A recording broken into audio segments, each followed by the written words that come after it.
down the hall just to the right-hand side. Also, if you are parked here at the Halikoa, you can validate your parking ticket right outside, available at the table. In case of an emergency, please exit the room calm and orderly, and please follow the exit signs that are marked in green. For your awareness, this session is being video recorded. This footage will be shared on Olelo for broadcast at a later date. Lastly, I'd ask you, if you have any cell phones or electronic devices with you, please put them on silent or vibrate at this time. With me on stage to my right is Major General Charlie Flynn, who is the Commanding General of the 25th Infantry Division at Schofield Barracks, and who also serves as the Commander, U.S. Army Hawaii. And to his right are two individuals from the Department of the Army headquarters at the Pentagon. Mr. John McLaurin, Deputy Director for the Department of the Army Force Management Office. Also with the Force Management Office tonight is Colonel Tom O'Donoghue. Thank you for traveling here to Hawaii to hear us, and from our Hawaiian leaders and our community participants. At this time, I'd like to call on Kahu Kaleo Patterson to provide a traditional blessing on our session. Sir.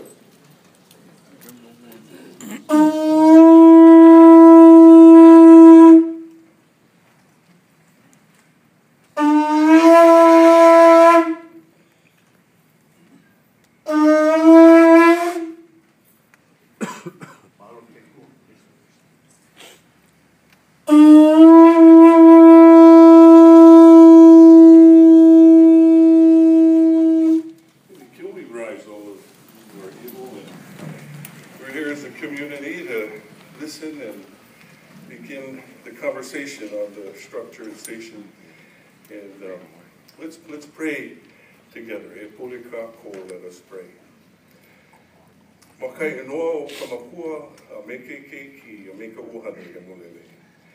And yes, gracious God, home of our spirits, we thank you so much for this beautiful day. And now as the sun is setting, we gather here this evening as the community of this land, this precious land of Hawaii. And we thank you for all of the members of our community that are here tonight for this very important listening session. And we ask that you come and be with us and give us clear minds and pure hearts to listen as clearly as we can, but then also to respond in the ways that are important to us. And we just thank you for this opportunity, again, to be together and to envision the future that we have here. And so we pray for all your mercies, all your blessings, and the new beginning that we desire. Amen. Amen.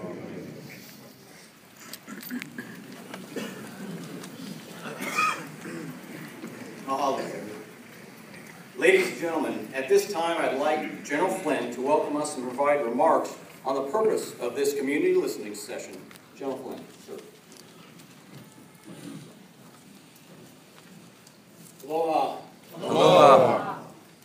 Well, listen, first of all, I want to thank everybody and ikomo mai to everyone that has arrived here tonight for taking time out of your lives, out of your schedules to share a few hours together or whatever time you can spend here to have a conversation.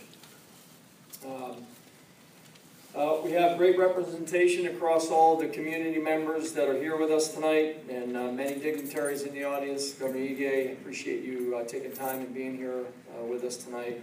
I won't attempt to name all of the various dignitaries that are here tonight because it'll lead up a little bit of time, and I probably regrettably missed some of those who are in attendance that I simply can't see throughout the room.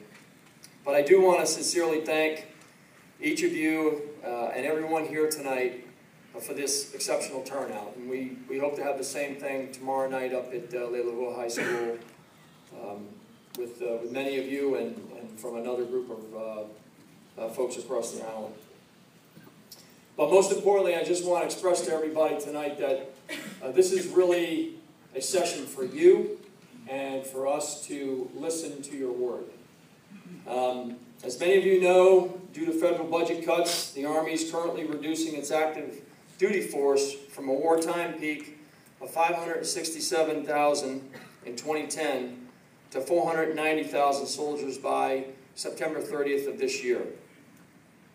Due to additional budget cuts known as sequestration, beginning this October, the Army may face further reductions of at least another 40,000 and possibly another 30,000 beyond that.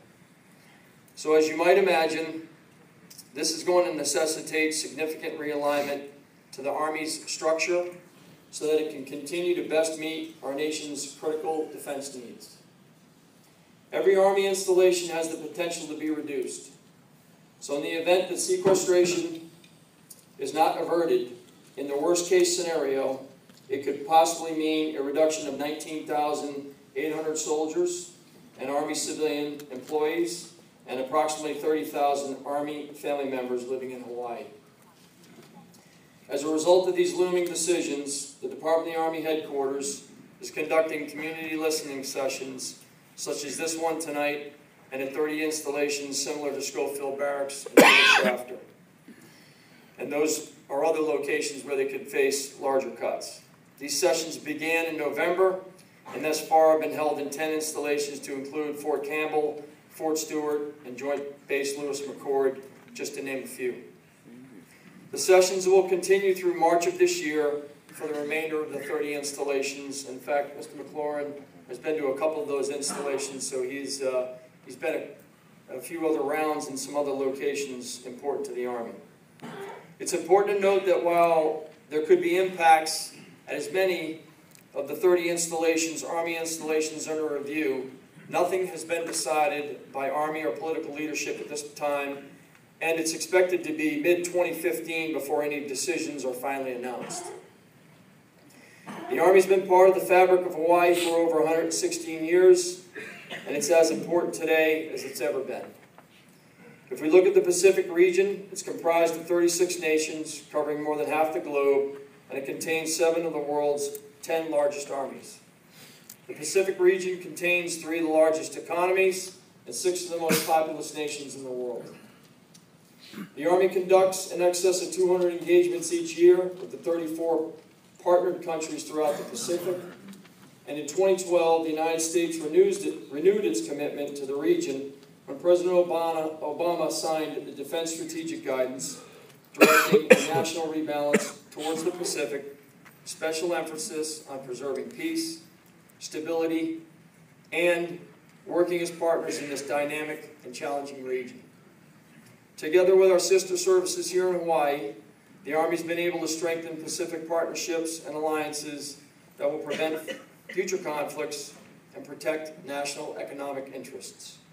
Since 9/11, Hawaii soldiers have played a vital role in homeland defense for Hawaii, Alaska, Guam, and America Samoa, as well in support of operations with our allies throughout the region. The Army is the largest military service in Hawaii with over 22,500 active duty soldiers, which comprises 44% of all the active military forces based in the state. We're proud of our contributions to Hawaii, both past and present, and our soldiers and families who are also contributing members of the Hawaiian communities. As I mentioned earlier, this is your meeting. The Army is very interested in understanding the impacts that potential force cuts would have on the local Hawaiian economy, jobs, quality of life, medical care, transportation, roads, and the education system, and many, many others. Mr. McLaurin and Colonel O'Donoghue and my team are here to listen. We're going to listen intently to everything you have to say, and remember, they're taking your comments back to the Pentagon to ensure that what you say here tonight is taken into consideration by decision makers. So if you have noteworthy points or unique items that set this community and state apart from others, I would strongly encourage you to make those comments here tonight. I only ask that you follow our guidelines, and Colonel Faulkner will cover those in a few minutes, but the 2 basic rules would be let's remain respectful of one another's position, and we're here to listen and not have a question and answer session. So in closing, I'd just like to say thank you very much once again for all the support that you've offered. As I said earlier, for taking time out of your schedules to be here and share this moment with us and share this, this session so we can hear from the community and from the leaders within the community and from many of you who care about the state of the Army and the state of Hawaii. Thank you very much, and Tim, I'll turn it back over to you.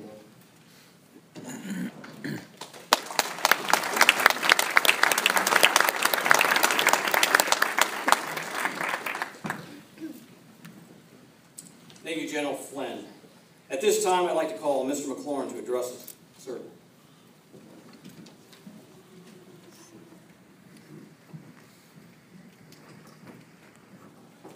Well, aloha. Aloha.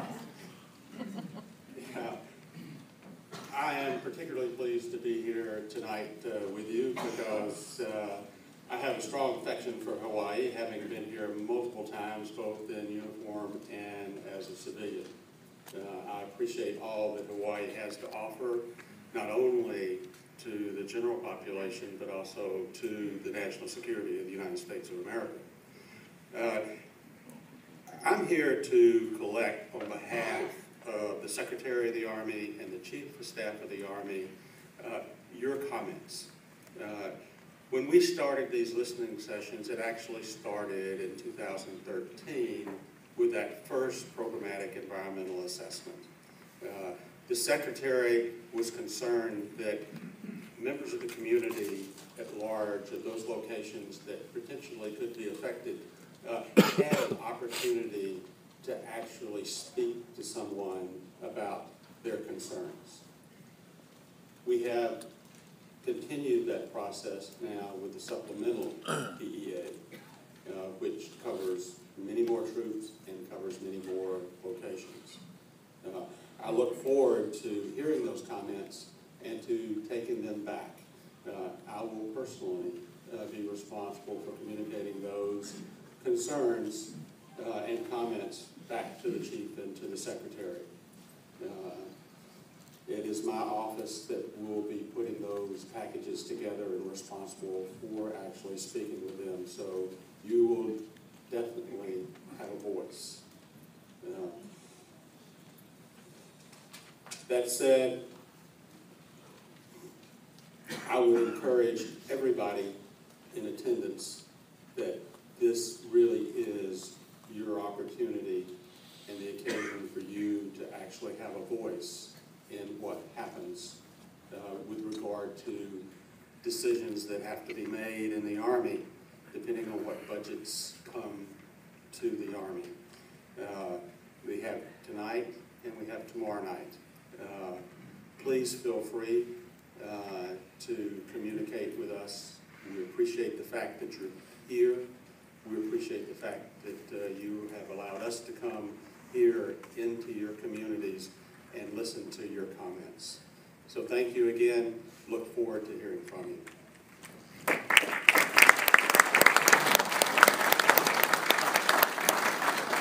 Thank you, sir. At this time, I'd like to call on Colonel Tom Donahue, who will cover the headquarters of the Department of the Army process in his slide presentation. Tom.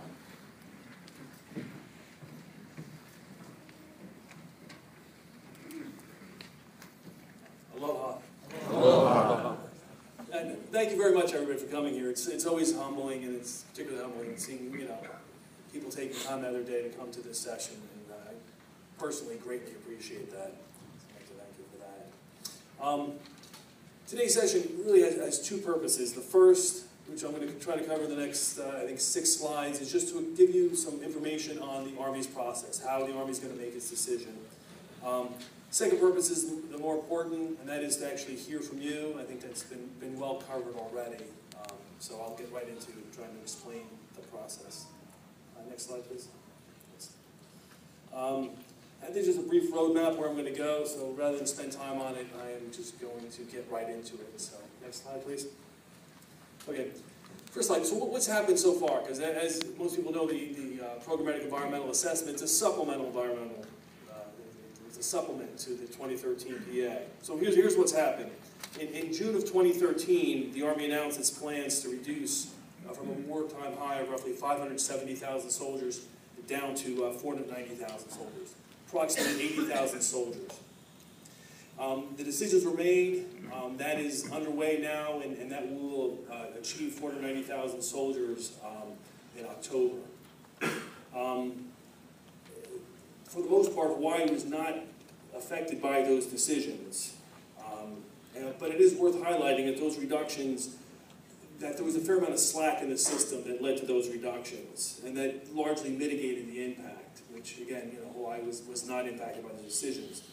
In particular, of the 80,000 soldiers, about 50,000 positions were reduced, were not part of the Army end strength in the United States. So they weren't stationed at any particular installation. Approximately 11,000 soldiers came out of Europe, and another 32,000 soldiers were part of a temporary end strength and a wartime allowance that was necessary to plus up units that were going to Iraq and to Afghanistan. The reason why I bring that up is to let you know that this round, that slack doesn't exist. So any reductions from 490,000 to 450 or 420 will come out of force structure that's actually stationed, and I think it'll be felt a lot more. Next slide, please. So after cutting 80,000 soldiers, the question is, why are we back?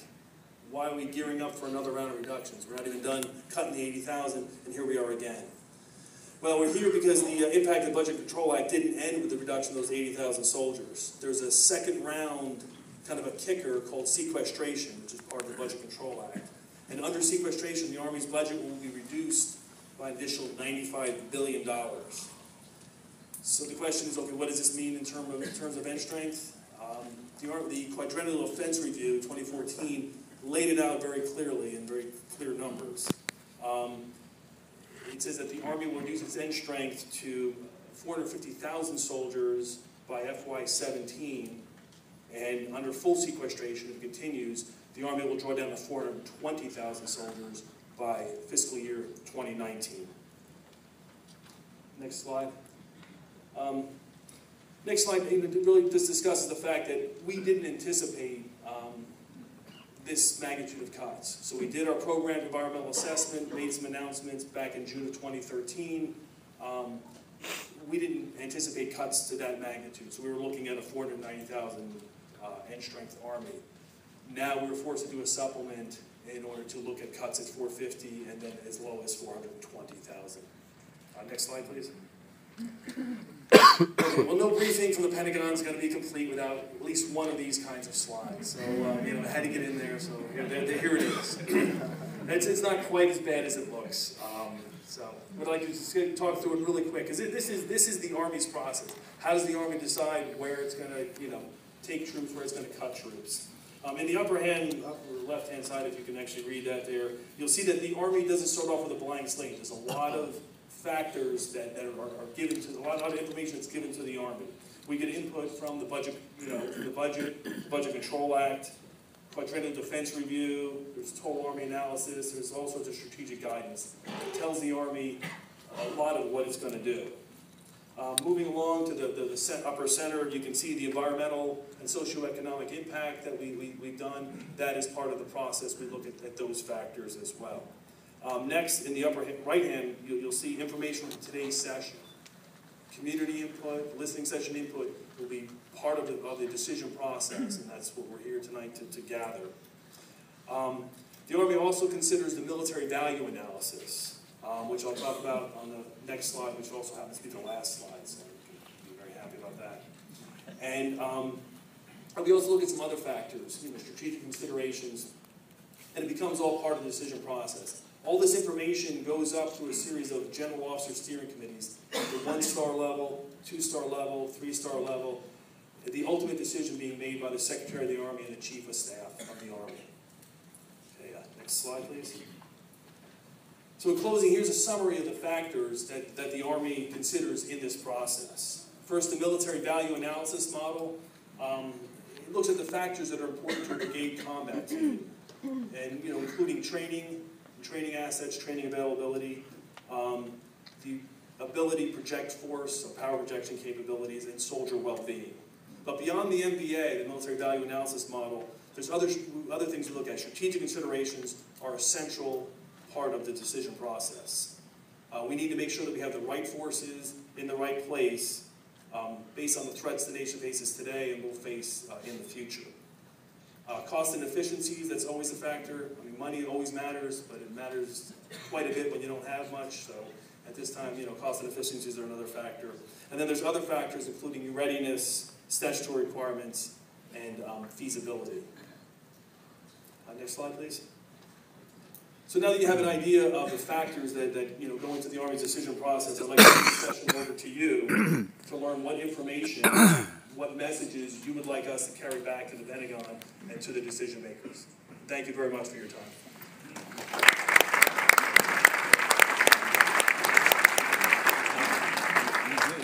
Now we'll begin hearing from our elected officials who are here tonight. And we will also have received video messages from our congressional delegation who are unable to attend due to commitments in Washington, D.C. Our first elected official is the Honorable David Ige, Governor of the state of Hawaii.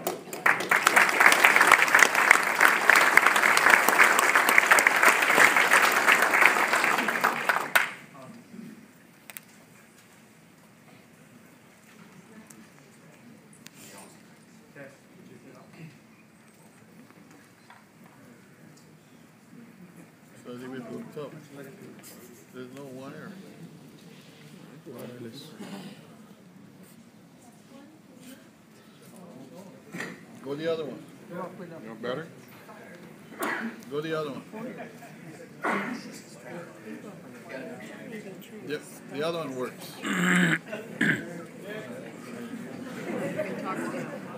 They should check that out first. That's why you rehearse.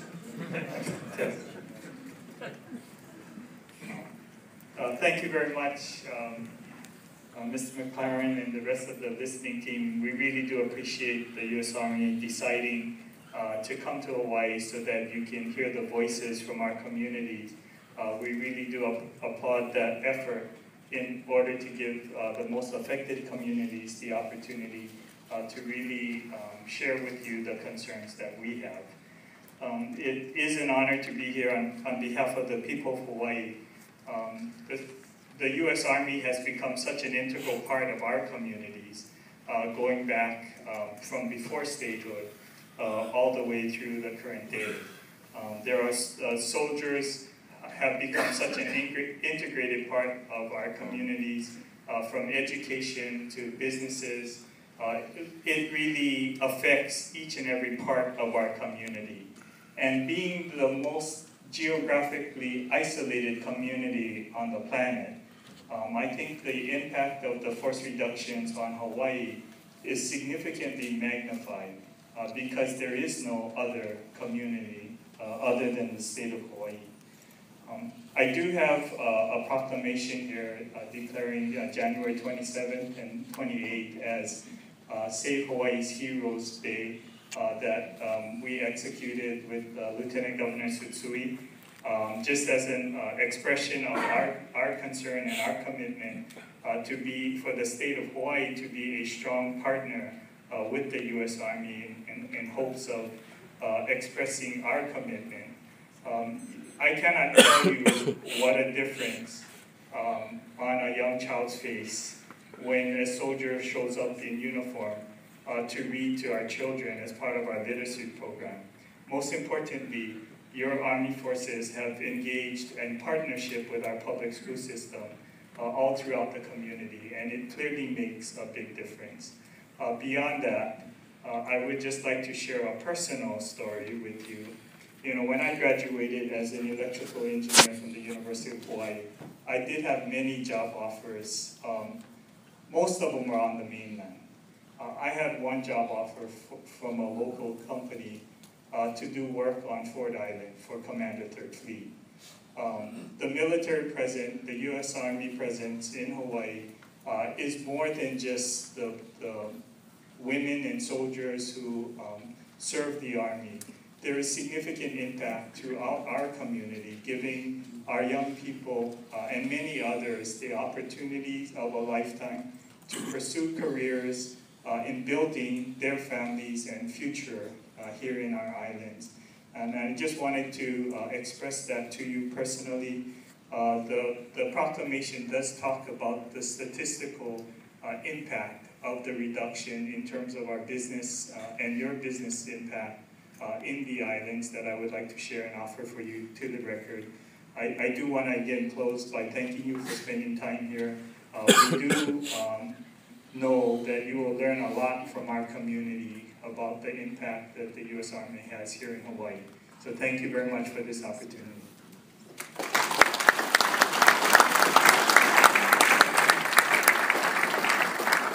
Thank you, sir.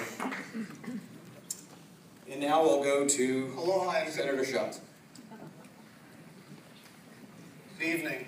My duties in the Senate prevented me from being with you to deliver these remarks in person tonight, but I welcome the opportunity to provide this testimony as the Army considers decisions affecting the future of the force here in Hawaii. I am strongly opposed to the cuts to the United States Army garrison Hawaii. Hawaii is the last place the Army should consider cutting soldiers in light of America's commitment to rebalance to the Asia Pacific. There is bipartisan consensus that this rebalance is right for our country. If resourced correctly, the Army can play a strategic role, with Hawaii as the foundation for its engagement in the region. After U.S. Army Korea, Hawaii is home to the Army's most forward soldiers, capable of responding to crises in a fraction of the time compared to those in Washington and California. Our tropical environment is the perfect training location to prepare the Army for the Asia Pacific, making soldiers here more ready for this region than forces based on the mainland. And our mountain and desert training areas ensure that these soldiers are prepared to deploy anywhere in the world. The Army faces hard choices as it shrinks to 450,000 soldiers after more than a decade of open-ended war. And Congress is making these choices harder as it continues to threaten sequestration that could force the Army to shrink even further. Congress must remove the threat of these arbitrary, across-the-board spending cuts so that Army leaders can improve their planning and avoid these strategically unwise decisions. Today's world increasingly demands that the military be prepared to operate as a joint force, and there are a few places that are better suited for training to operate together than Hawaii. When soldiers on Oahu deploy for training exercise in the region, they often do so with the support of the Air Force. Marines train alongside the Army at Schofield Barracks and at the Pohakuloa training area on the Big Island. All of this helps to develop the discipline that makes it easier to work together in the real world. To support the Army in Hawaii, community leaders have worked closely with the garrison to accommodate its training requirements. These relationships took decades to develop and have not been without tension on contentious issues, particularly over the use of historically, culturally, and environmentally sensitive land for training. But these relationships have matured into a close partnership that has helped to ensure that training is in balance with local needs, like at the Pohakuloa training area, where there is now a staff dedicated to preserving and protecting endangered plants and Native Hawaiian cultural resources. The Army cannot allow the budget to drive its strategy in this critically important region. The people of Hawaii and the soldiers here have always worked together to support our national defense, and will continue to do so. Mahalo.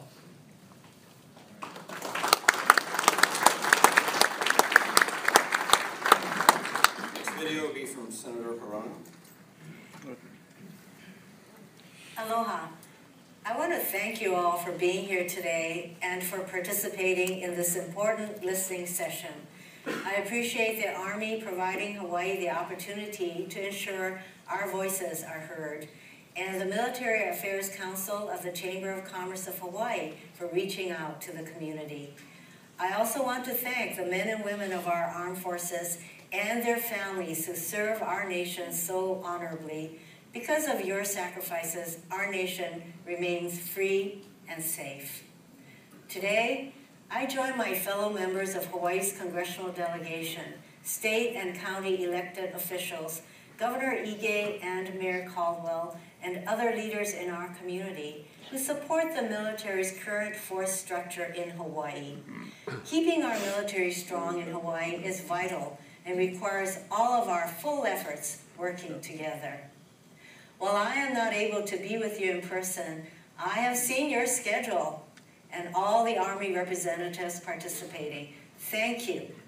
I know your time in Hawaii is brief, but you are getting a sharp and clear picture of the importance this community places on our relationship with the military.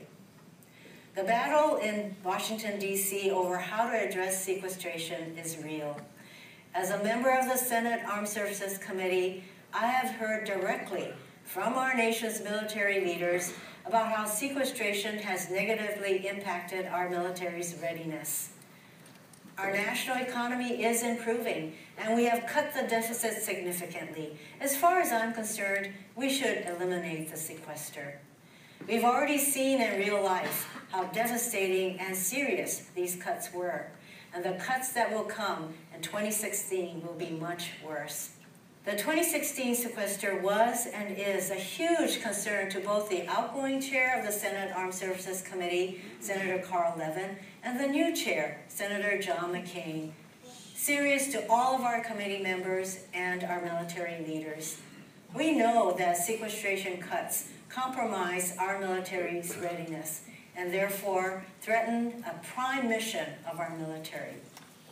I want you to know that I am working with my colleagues in the Senate Armed Services Committee to curtail these cuts before they do further damage, including the negative impact on the rebalance to the Asia-Pacific. Pacific Command, PACOM, covers more than 50% of the world's population, including some of the largest militaries and economies of the world. It is critically important we stay focused on this region. As the nation rebalances to the Asia-Pacific theater, I continue to raise with Pentagon officials and my Senate colleagues the strategic importance of Hawaii to our force structure in the Pacific. The Army, along with the Navy, Marine Corps, and Air Force, have long known and valued the importance of a forward presence in this theater. Having soldiers, sailors, airmen, and Marines trained and ready here in Hawaii is vital for our nation to be prepared to face potential national security threats. The President knows this. The top brass at the Pentagon know this. And this is the Army's listening session, so of course, General Brooks knows this.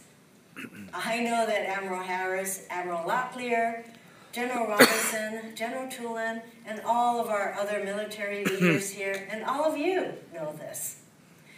In addition to the strategic necessity of maintaining ready forces in Hawaii, we all know that the military has a significant social and economic impact in our local communities. For example, there are over 22,000 active duty Army in Hawaii, plus their families. Annual Army active duty and civilian payrolls total nearly $1.5 billion in Hawaii. Yes, 1.5 billion with a B. Military activity in Hawaii is one of the two most important economic drivers in our state. Over the years, I've met with many military families in Hawaii. These families have homes, spend money in our stores, and eat in our restaurants. They are part of our local community, in schools, organizations, churches, and more. As a member of the Senate Armed Services Committee, I've made clear to our military leaders and my colleagues Hawaii's important role in the rebalance to the Asia-Pacific. I will continue to press our military leaders on this point. I will certainly discuss these concerns when I meet with Ash Carter this week, President Obama's nominee for Secretary of Defense. Thank you for this opportunity to share my input on the critical need to ensure the military maintains its current force structure in Hawaii. Thank you again to all of you for participating in this important listening process. I will work with you to ensure our voices are heard. And most importantly, once again, I thank our military men and women and their families who sacrifice and serve our nation. Aloha.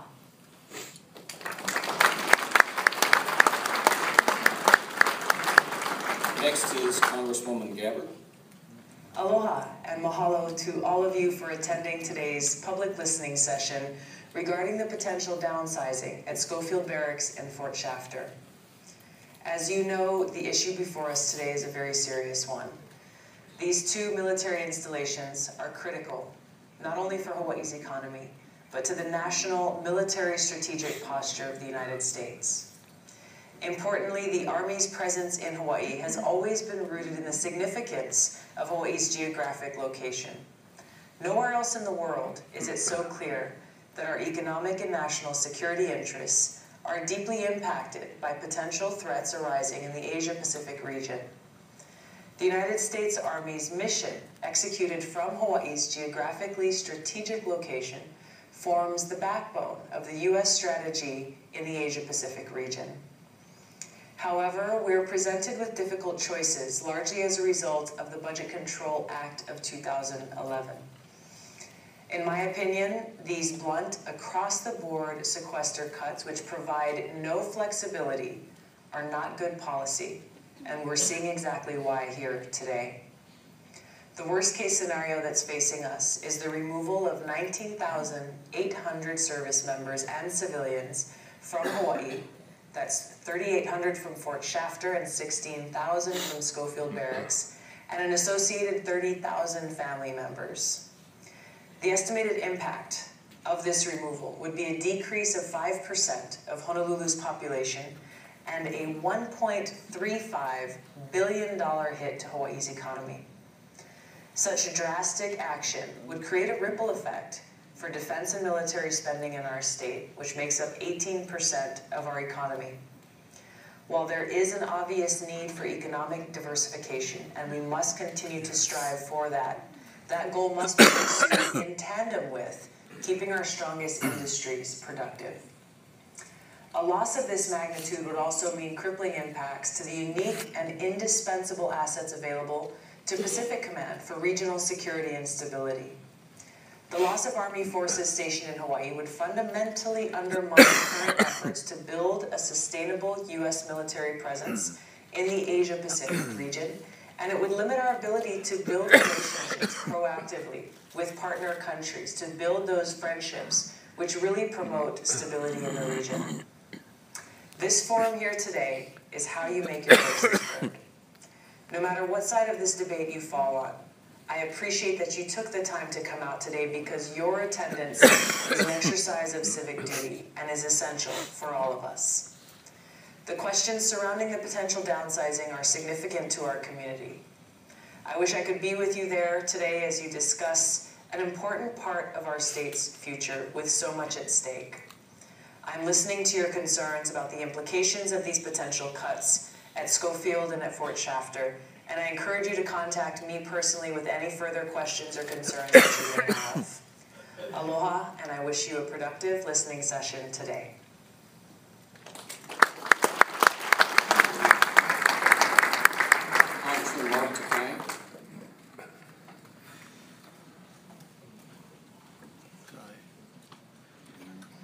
Aloha, this is Congressman Mark Takai speaking to you from Washington, D.C. I apologize for not being able to attend in person, as I know how important these listening sessions are for the community. As your newest member of Congress, I'm already putting aside the partisan gridlock that has plagued Congress for too long and getting right to work. My first week in Congress climaxed with a key appointment to the House Armed Services Committee. Among my priorities during my time in Washington is the preservation of military force structure in Hawaii. Defense spending in Hawaii makes up around 18% of the state's economy and affects every other economic sector. So while I agree that we need to search for ways to diversify our economy, a gradual transition is necessary, which makes it crucially important to preserve what we have now. Across-the-board spending cuts will return in 2016 and beyond, forcing the military to make tough decisions about where and when it will sustain the reductions. The Army must cut its overall force structure by almost 80,000 to achieve the savings required by the Budget Control Act of 2011. While a last-minute budget deal staved off some of the most harmful cuts in 2014 and 15, We cannot anticipate these last-minute solutions to continue if we only kick the can down the road. Last year, the Army outlined the Army Force Structure 2020 Realignment Initiative. Though no final decision has been made, a worst-case scenario was laid out that would be catastrophic for Hawaii. This option would result in a reduction of almost 20,000 soldiers and civilians from Fort Shafter and Schofield Barracks, along with another 30,000 of their family members. The communities on the west side of Oahu, around Schofield Barracks, would lose approximately 30% of their population, causing an annual economic loss to the state of about $1.35 billion. Cuts like this would be harmful for Hawaii's economy, put many communities around these bases at risk, and be out of line with our recently adjusted National Defense Strategy. Let me say this to the Army leadership and to everyone listening in the audience. We need the Army to stay put, not only for the economic benefits of our communities, but for the overall security of the nation. I understand how the Army evaluates locations to place force structure on costs, ability to train, and overall support for the community. Through my seat on the House Armed Services Committee, I'm committed to working with you to make sure that Hawaii is on top of all of these objectives. I'll continue to work with everyone in the delegation to ensure that we save money where we can. We plan to focus on responsible, efficient initiatives that will cut wasteful spending. These efficiencies can then serve as an alternative to these tough choices without harming our national security and putting our state's communities at risk. The Army must continue to use the strategic location of Hawaii to serve its needs. The Obama administration has announced the rebalance to the Asia Pacific, and Hawaii is the perfect place to ensure that our troops are ready to meet the challenges of this arena. Hawaii is the only place in the United States where Army troops can train in canopy jungle, which is evidenced by the recent resurrection of the Jungle Operations Training Course around Oahu. This will lead to a more responsive and prepared force in the Pacific Theater. Puakaloa Training Area on the Big Island provides the ability to train large maneuver brigades in live fire exercises, and we're currently looking at ways to reduce the cost of training there and everywhere else in Hawaii. While we have had challenges in the past, I am optimistic about the future. When military leadership and community leaders put our heads together, we have made a lot of progress. I've heard from many of my constituents in Hawaii, and the verdict is clear. We want the Army to stay. Know that I will continue to pledge my unwavering support for meeting the challenges of the 21st century with the Army in Hawaii. Hawaii is your home. Stay put. Mahalo for the opportunity to speak to you today. Aloha.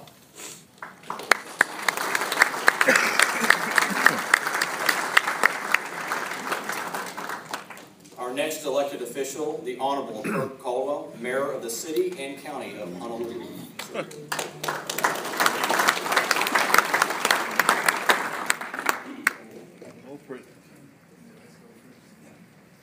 Good evening and aloha.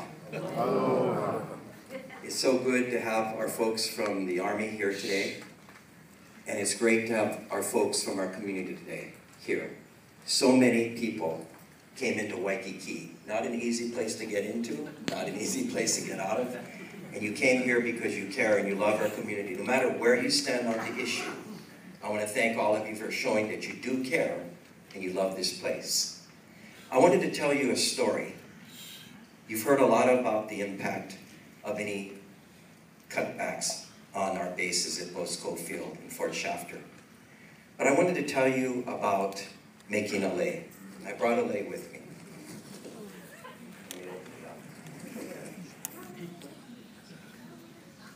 This is a simple plumeria lei. It's my favorite. It's the one that I got when I was a kid back in the 50s. only costs a couple bucks in Chinatown. It's not the tantaran lei that you give when you want to impress your girlfriend. But it smells great, and it looks great, and it represents Hawaii. And when folks make lei, you got to go out and pick the flowers yourself. With, you know, your fingers, you're picking these flowers. As you're picking the flowers, you're thinking about who you're going to give this lei to. And as you string the flowers onto the string, you're thinking about the lei that you're the person you're going to give the lei to. And Hawaiians will say they're putting their mana, their feeling, their emotion into this lei. As you know, lei and Hawaii go together. And those who arrive on our shores get lei. When they leave, they get lei. When we get married and at special occasions, we deliver lei. And Kahu here can talk much better about this than I ever could. But I've learned by listening to Kahu and others talk. In Hawaii, we have a very unique thing. Every Memorial Day, around this state, people pick flowers and string lei on every island. They do it on this island and they pick flowers and they deliver it to every fire station.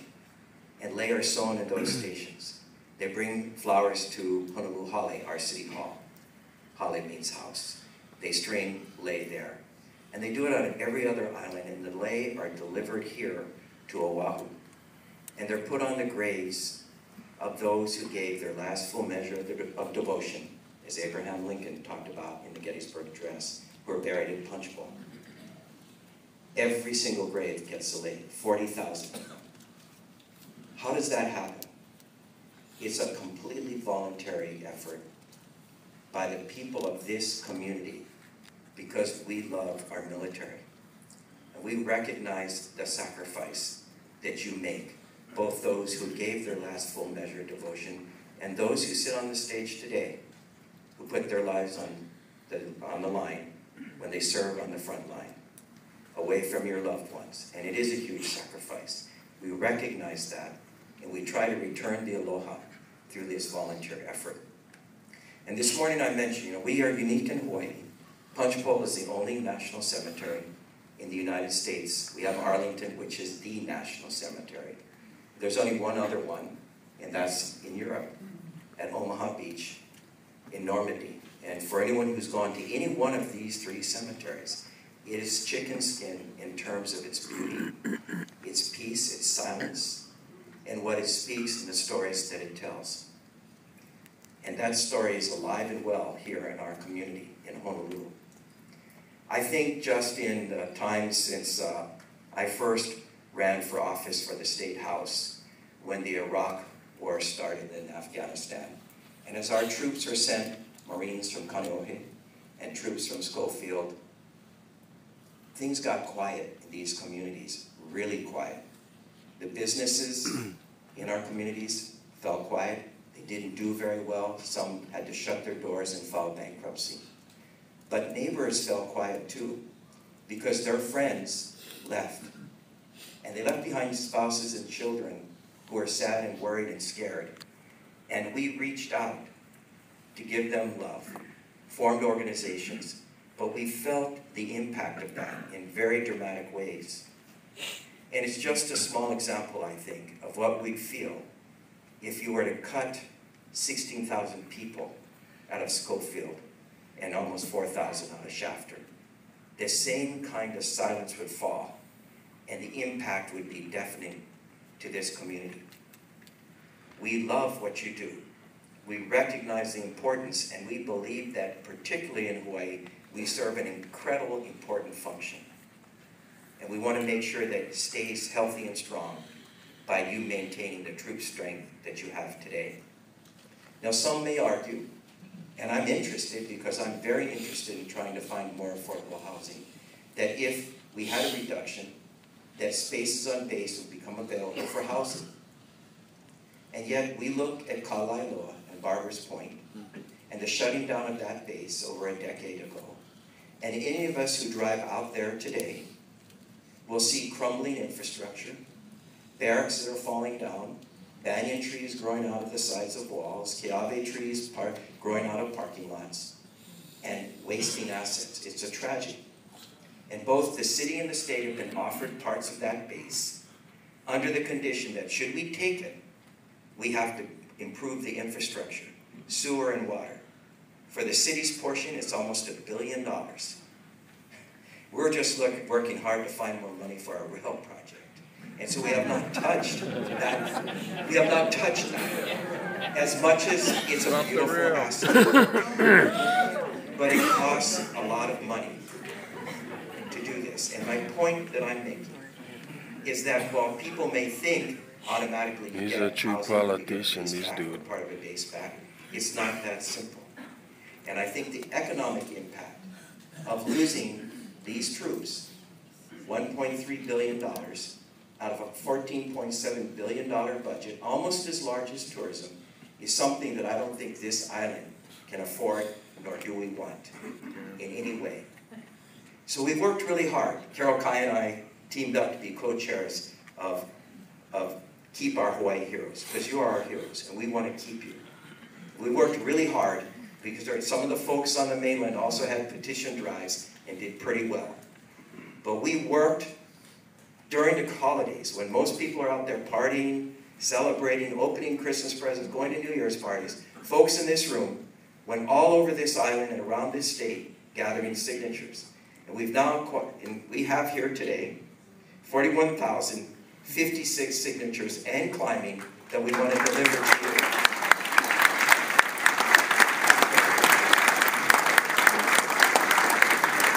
Where are those boxes? Are we going to can we bring them over here? No? I want to bring them over here. Well, I want to put delay. This is for all of you. Is it addressed to Where's that? No, let's bring them over here. Huh? You cannot? Oh, they say you cannot. All right. Well, we got the boxes over here to deliver you. Your 2 minutes and up. we hope that you'll be able to take them back to Washington. You have a plane or two you can put them on, right? But I did want to thank you all to show you that we have walked the walk, not just talked it.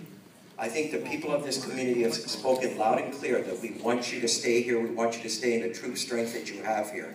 We want to show you the love that we've demonstrated to you through many, many decades and show you our appreciation by working together as one community for a stronger Hawaii and a stronger America. Thank you so much. We love all of you. Thank you so much, everyone.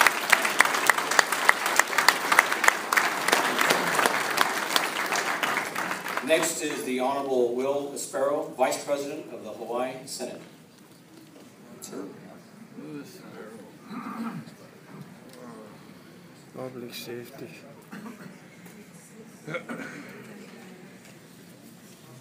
Good evening and aloha.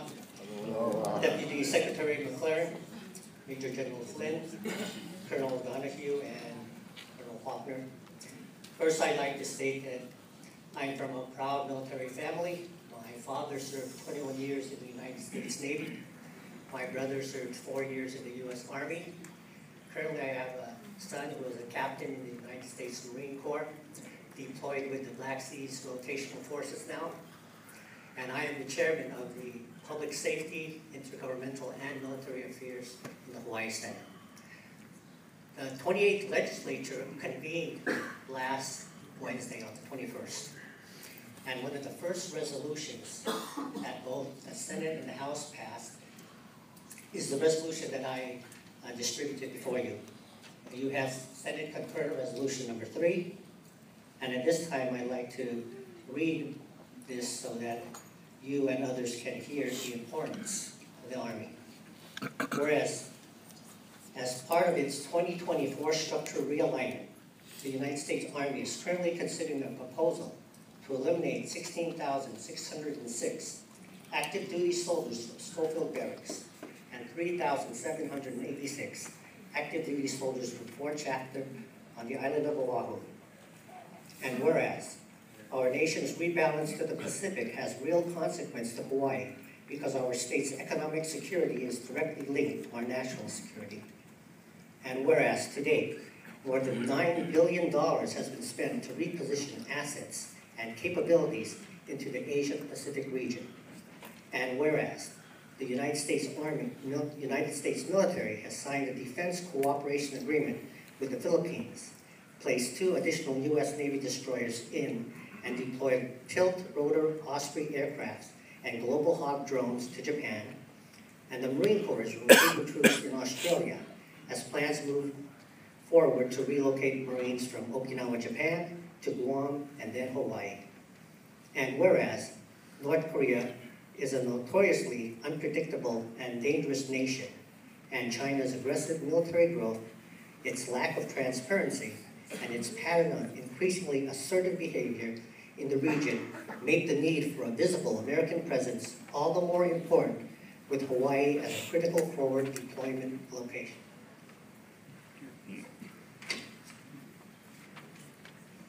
And whereas the United States Pacific Pathways Plan to strengthen capabilities and assets in the Pacific region is an integral part of our national defense strategy. And whereas a reduction in Hawaii-based troops will undermine the priority placed on a strong boots-on-the-ground presence in the Pacific region. And whereas the number of active duty soldiers and civilians on Oahu will be reduced by at least 19,800 due to the proposed force reduction, which will result in a reduction of approximately 30,000 civilian family members. And whereas the force reduction will reduce Oahu's total population by 5% and will affect and reduce by 38% the populations of the communities surrounding Schofield Barracks, including Mililani, Waialawa, Wailua, and Kunia. And whereas such a population loss will severely impact the local construction, retail and real estate industries, and professional, scientific, and technical services by an estimated loss of 20,000 jobs.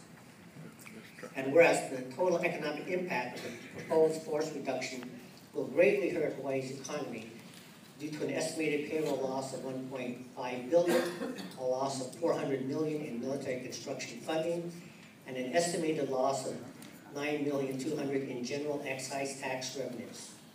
And whereas the proposed reduction will adversely affect the population, economy, and schools of Central Oahu and Honolulu communities as a whole, now therefore be it resolved by the 28th legislature, the legislature strongly opposes the United States Army's 2020 force reduction realignment proposal as it affects Schofield Barracks and Fort Shafter located on the island of Oahu.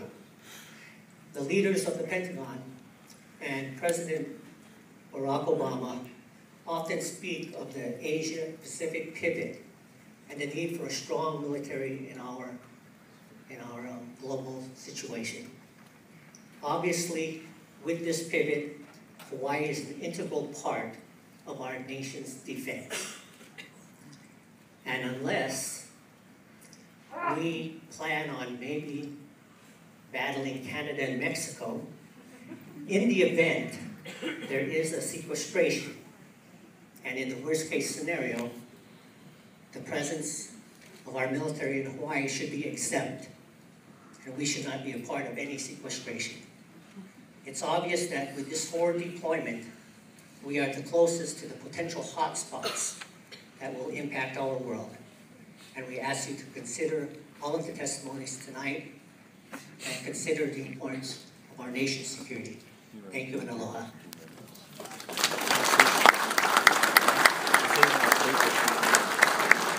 Next, the Honorable Gilbert Kahili.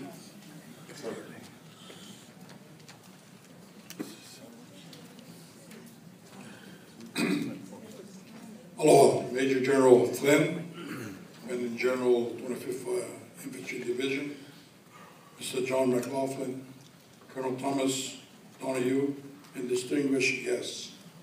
I'm State Senator Gil Kahili, and I represent District 1 on Hawaii Island, Hilo, the city by the bay. I'm here to testify in support of the U.S. Army's continued presence in Hawaii. I served 4 years in the United States Marine Corps. In 2000, I retired after 37 years as a civilian employee, Department of Defense, with 25 years at Pohakuloa training area in the Public Works Division. Partnerships with the military is essential, not just for our immediate jobs that the military's presence in Hawaii creates, but also because it is essential to the state's workforce development strategy moving forward. Military installations require a wide range of technical and construction skill sets and serve as a consistent customer base to ensure that we retain highly skilled workers in state. The military also supports Hawaii's efforts to be at the forefront of emerging technologies and innovation. We are serious about continuing to provide our children with jobs and remain committed to mitigating the brain drain, quote unquote, that we need a strong military presence in Hawaii. Proposed cuts to personnel at Schofield and Shafter would have a dramatic impact, not only on our economy, but on future employment and training opportunities for Hawaii's residents. Hawaii has traditionally been and continues to be a strategic location through which our troops surge during crisis. The state of Hawaii has limited workforce reserves to support these surges, and the proposed downsizing could critically diminish the state's ability to respond in such situations. On Hawaii Island, the emerging partnerships between Mahalo and educational institutions and businesses is creating opportunities for cutting-edge aviation and unmanned systems programs to be developed for which there are no other viable locations in the Pacific arena. Hawaii has the Army's largest natural resource program to protect environmental and cultural resources and protects more than 100 threatened endangered species. As witnessed recently during natural disasters in the Philippines, Haiyan, and in our islands, Hurricane Isel in Puna, and the lava flows, the military is a critical part of our disaster response infrastructure. Humanitarian and disaster relief capacity in Hawaii is critical in the most disaster-prone region of the world. There are a multitude of reasons why Hawaii's troops should not be downsized. Given my focus on workforce development, I wanted to highlight the importance of continuing to grow the established and future partnerships that support jobs, innovation, and emerging technologies that benefit the U.S. Army and the state of Hawaii. Thank you for allowing me to testify and express my opposition to the proposed downsizing of personnel at U.S. Army Garrison, Hawaii. In closing, simplify.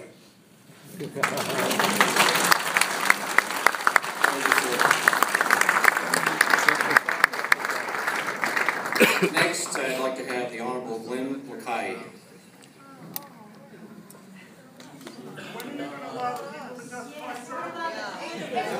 Good question.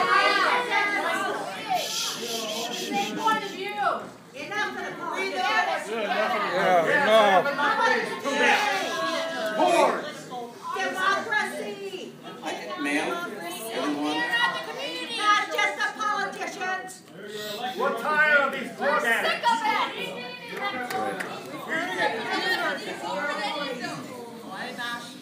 Okay, please, if we can get through the elected officials, we will. Why then? That's the culprit. There's the culprit. Save all the drugs. That's what the military-industrial complex is. All smoke. Listen to Eisenhower. Aloha, thank you for that warm welcome. We're really here to collectively collaborate with... Give us a chance to talk too. Come on. You got 20 reps. I will keep 3 my minutes. 3 minutes. remarks to a minimum in respect for everyone's time here. You got 3 But minutes. I will like to say and focus particularly on Fort Shafter. My district is from Kalihi to Aloha Stadium, so I deal with the military on a regular basis, both at Hickam, Pearl Harbor, and at Fort Shafter. Fort Shafter is the oldest military base in Hawaii and sits on 590 acres in urban Honolulu. But beyond what has already been stated about the strategic and economic benefits, I'd like to talk about the gentle, kind hand that the military provides for all of us here in this room. Contaminate the water. They read to our children, they paint our schools, they are a very important and positive influence on our community, and I think we should really be respectful of them being here and not focus on the negatives that some may have views on. I really like the motto that's on that apron about the U.S. Army Hawaii, moving forward together. And here in Hawaii, we move forward together as family and ohana. I have a high school senior who's an intern in my office, and we talked today about the importance and the ability for her to really thrive in Hawaii. She loves the ethnic diversity and the diversity of faces and opinions that we have here in the opinion that you might not find in some of your other locations. And I will end my thoughts here by talking about the fact that the military presence here is so important to bridge that divide between the U.S. mainland and Hawaii. The patriotism that it courses through most of us here in this room, and when we see military personnel in uniform, it makes most of us have our chests swell with pride. And that, I think, is the value of the military's patriotism here and connecting us to the rest of the nation. And despite those who are speaking in the back of the room, I really appreciate, and I think I speak for many in my community, appreciate the contributions that the military has made for all of us here in the state.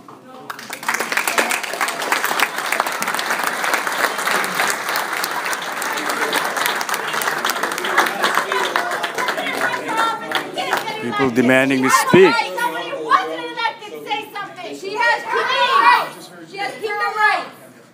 Leave her alone. I will listen. Leave her alone. She has kingdom rights. Hawaiian kingdom rights. She has Hawaiian kingdom rights.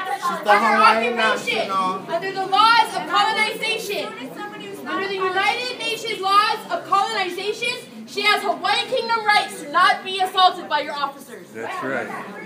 Leave her alone. We can do that. Right. She has the right to speak. As a Hawaiian,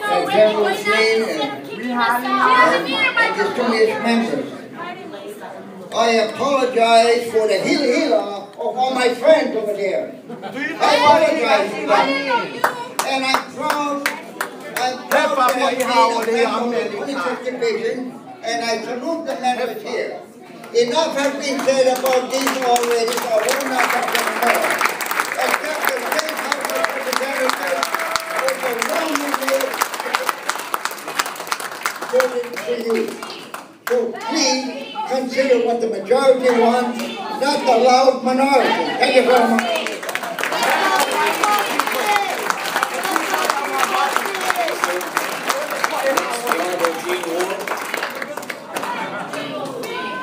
Let the people speak. Let the people speak. I'm speaking for 28,000 people who live in Hawaii Kai. Thank you. Thank you very much for all of you. You will get your turn. You will get your turn. You will get your turn, sir. Okay, gentlemen. Mr. McLaren, General Carlos, thank you guys. Governor and Speaker Suki, Mayor Mahalo. I'm going to be very clear. I want to speak with three hats. I'm a member of the House of Representatives.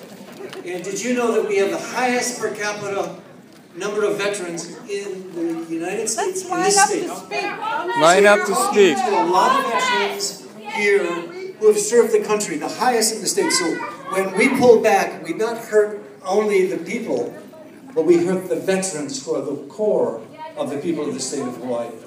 As a member and a co-chair of the Small Business Caucus, the mom and pops that are going to get hurt by this is very clear. Now I'm going to take my hat off from the House of Representatives and put my U.S. Army hat on.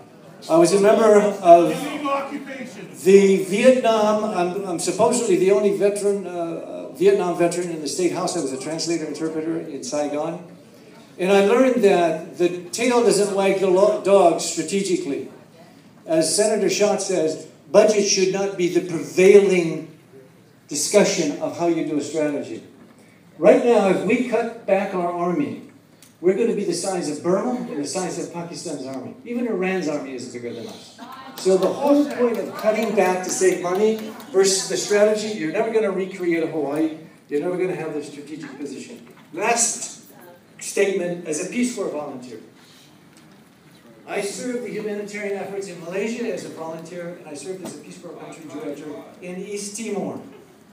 I don't say that to say it about myself, but to say what you guys do in the Army for the humanitarian and disaster relief in the Pacific and Asia, the lives that you saved in Aceh, in Japan, in South America.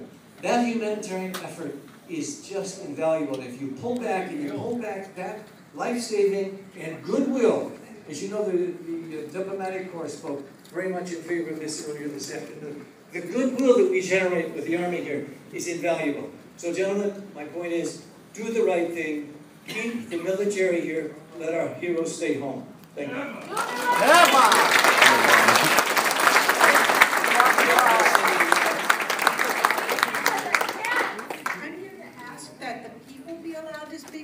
Yes.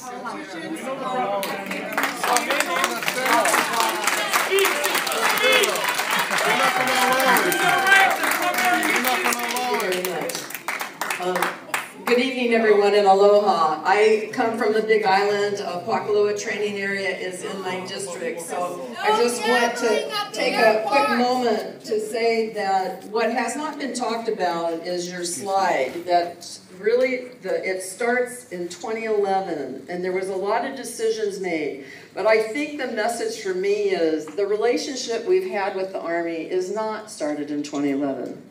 You have, and I do think that many people are here because they want you to know that those before you, there may be things that happened in the 30s and the 40s and the 50s and the 60s. It's in a continuum. So whatever we do in the future, I think we want to be good partners. We want to make sure that whatever happens, you mitigate it. I saw on the slide that you were talking about doing environmental assessment. You were talking about the economic, social impact, and that you wanted to know what was happening with the environment. I think a lot of people, what I heard was a lot of people saying they have concerns about Red Hill, about some of the ammunitions that were left, things that were before your time. So what we really want you to know is that I believe in Pokalua, that you've been there for so many years, you've become the fabric of the community. If we agree with some of the stuff that you do or not, you are part of who we are.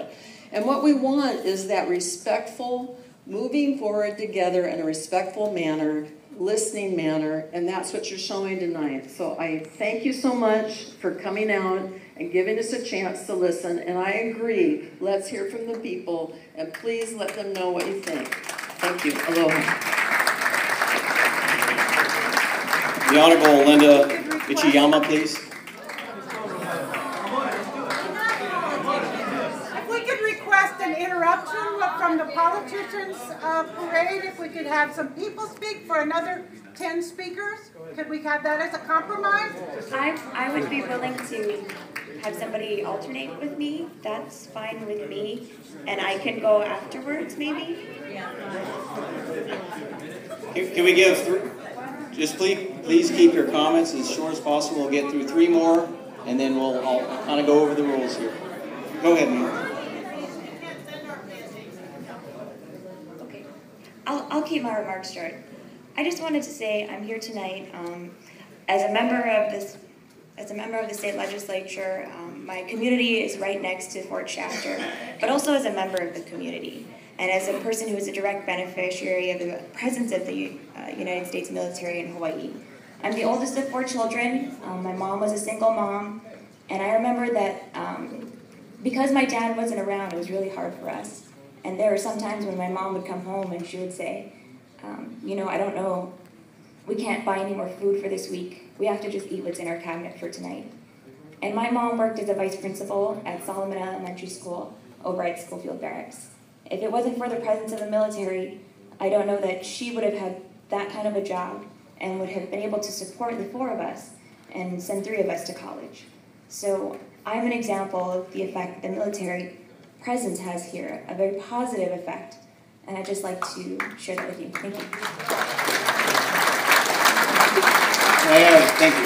I have the Honorable Aaron Ling Johansson. Some of us aren't paid to be here.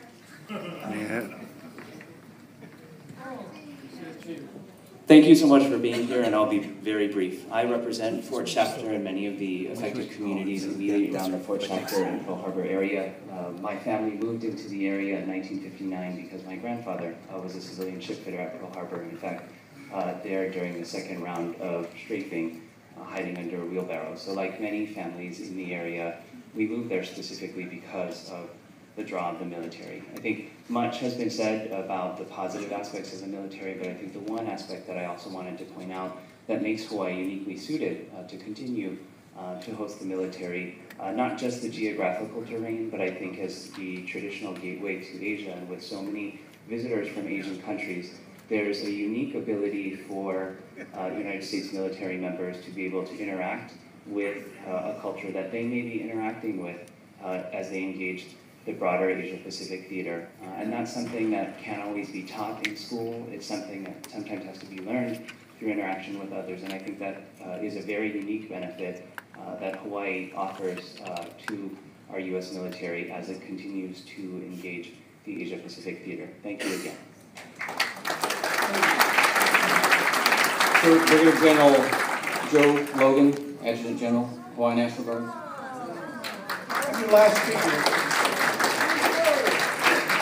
Governor and Mayor, thank you. As the Adjutant General, I represent those of you in the community that are National Guardsmen, whether you're Hawaii Army or Air National Guardsmen. We are here to support all of you, to take care of you in a disaster. And we rely on our military, the 25th Division, the U.S. Pacific Command, and the Pacific Air Forces to keep us trained in our warfighting skills, which is our federal mission. But our state mission, more so, is to take care of all of you in a disaster. But we transition those skills in the military from our active counterparts to our civilian and law enforcement, our teachers, our community members, our business leaders, to help support all of you in a disaster. So that's what we're here to. I beg your pardon, sir. I'm not a disaster. You are the disaster. We are here to help you in a disaster. And that's what we bring to you. So I just say to all of you, it's without them, we couldn't do what we do. And we're here to support all of you. So thank you very much. Thank you. Okay, now we're here for the community input, and I appreciate your patience in coming out here. Before you open the floor, I've just asked a couple of guidelines. Show aloha, be kukua, okay? Please, as we go through all the speakers, let them be heard, because this is important for everyone here from the Headquarters Department of the Army team to listen to everyone, and everyone's view is important. It's not a question and answer session, but we're here to listen to you and take your comments, and we'll bring those back to Washington, D.C. Please try to keep it to the point, watch the time as much as possible, because we do have a quite large crowd tonight, and I know everyone wants to get through this. The other piece is, if you've already spoken, please allow others to speak. Again, we have a lot of folks that want to go. Sir, I'll start with you right here. Hello, It's on, sir. Hello, that means good evening to everyone in this room, if you don't know what that means. That is Hawaii. I am Ku Mo'ali. I am Mo'iali. I am Kamehameha 8. So I don't know how I didn't get on the #1 list of yours with the rest of the politicians. My English name is Sir Lancelot Ha'ili Lincoln. That is my genealogy. I come from Kalani'o Pu, Kamehameha 1. I am the lonely one, always by myself. I come here to speak, like the rest of these people, for myself and my family. You know, the military, they take our country from us. It's time the military give our country back to us. I have no problem with military being in our Hawaiian Islands, but you need to pay us to be here.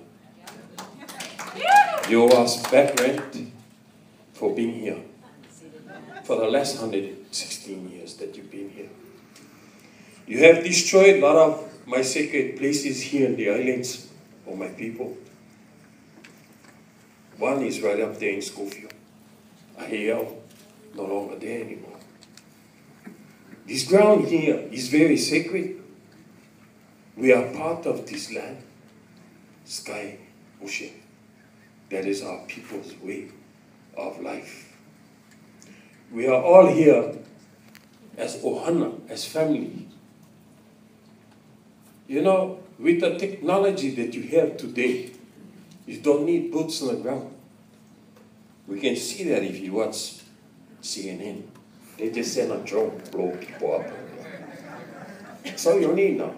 You don't need boots on the ground. You don't need military men anymore. You can use machine like they do. When you go to the airport, you don't need to go see ticket person anymore. Just go to machine. See, military doing the same thing. They're using machines to kill. My people, we are not about killing. We are about aloha, which means love.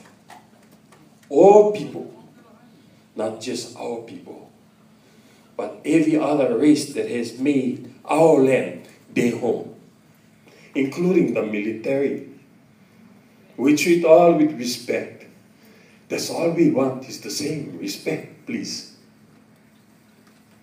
Yes, we may lose a lot of money in the body, but it's okay, we will survive. We Hawaiians are survivors. We raise our own fish in our lois. We grow taro. In our local ia, we raise fish. Now all these foreigners saying it was their idea. Please, our people been doing this before you even got here. A friend of mine from Washington State told me, Hawaiian, you need to come to my state. I said, why? He said, because some brown people taught my people how to make canoes. You know who those brown people were? Hello? We had our own navy before you people had a navy. Only mistake Kamehameha did was he never keep that navy going. Now we need to have you people help us form our own military to protect ourselves from you. Not the Asians. See the Asians sitting right there? They all live here. Why we gotta be afraid of them? They live with us. Thank you very much. Aloha, aloha, Thank you for your comments. Please, next mic, please. Thank you. Hello? Aloha, my name is Kaniela. I just wanted to say thank you for being here, to the Army, also everyone from the community on both sides came out. I'd like to remind my fellow Hawaiians that of the value of ha'a, that if we're raised Hawaiian, that there's a time and place for anger, and there's a time and place for respect. First off, I wanted to talk about the history of Hawaii and the plantation history of Hawaii. It's a plantation history that has brought me here today. Our economy, from sandalwood to whaling to sugar to pineapple and now to military. We have often seen economic sunsets, but our people has always gotten together and seen new economies, new industries pop up every time. We have recovered and we will recover after the demilitarization of Hawaii.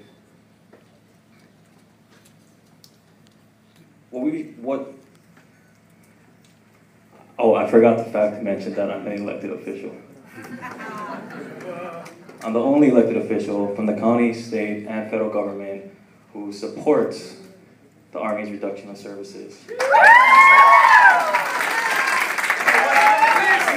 And the reason why is because when I ran for office, when I was 22 years old, it was because I promised to focus on the long term, on the bigger picture, not just what's most convenient for the next election.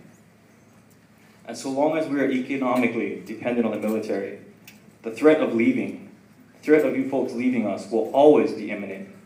5 years from now, 10 years from now, my children are going to probably have to go going through the same battle 20, 30 years from now. And that's the last thing I want. Our congressman talked about kicking the can down the road.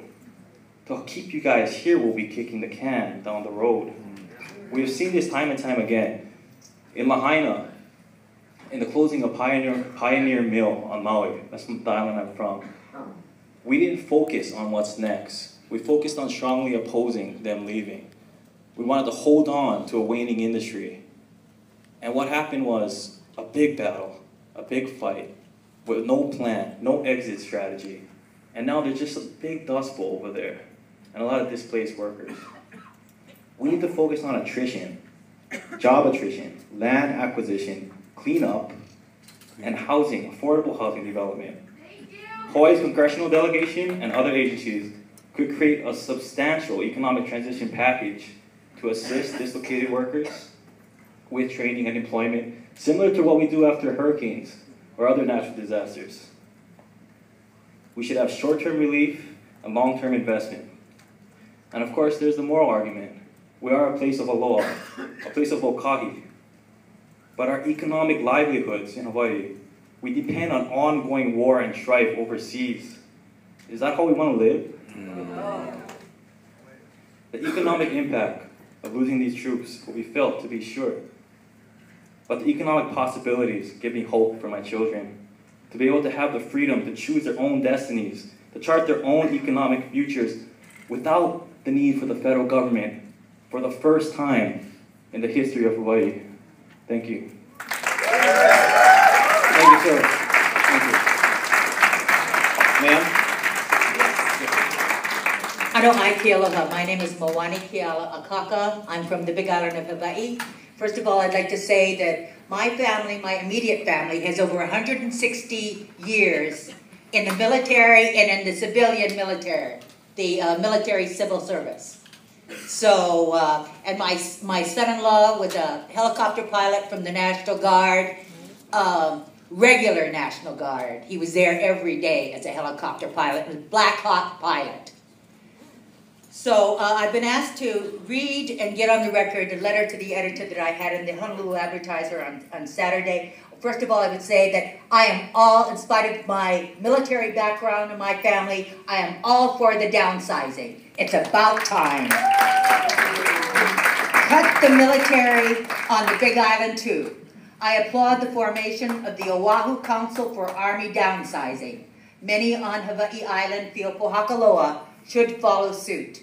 The Chamber of Commerce of Hawaii chooses to ignore President D. Eisenhower's warning concerning an unbridled military-industrial complex. 1/4 of Oahu and 1/8 of Hawaii Island are under the control of military. These lands are some of the most desirable on earth and deserve a more nobler use than training for war, death, and destruction. We desperately need to divert our economy away from relying on the military, which has proven to be an irresponsible steward, all you politicians. The State Department of Land and Natural Resources is being sued for allowing the military to degrade and desecrate Pohakaloa on my island.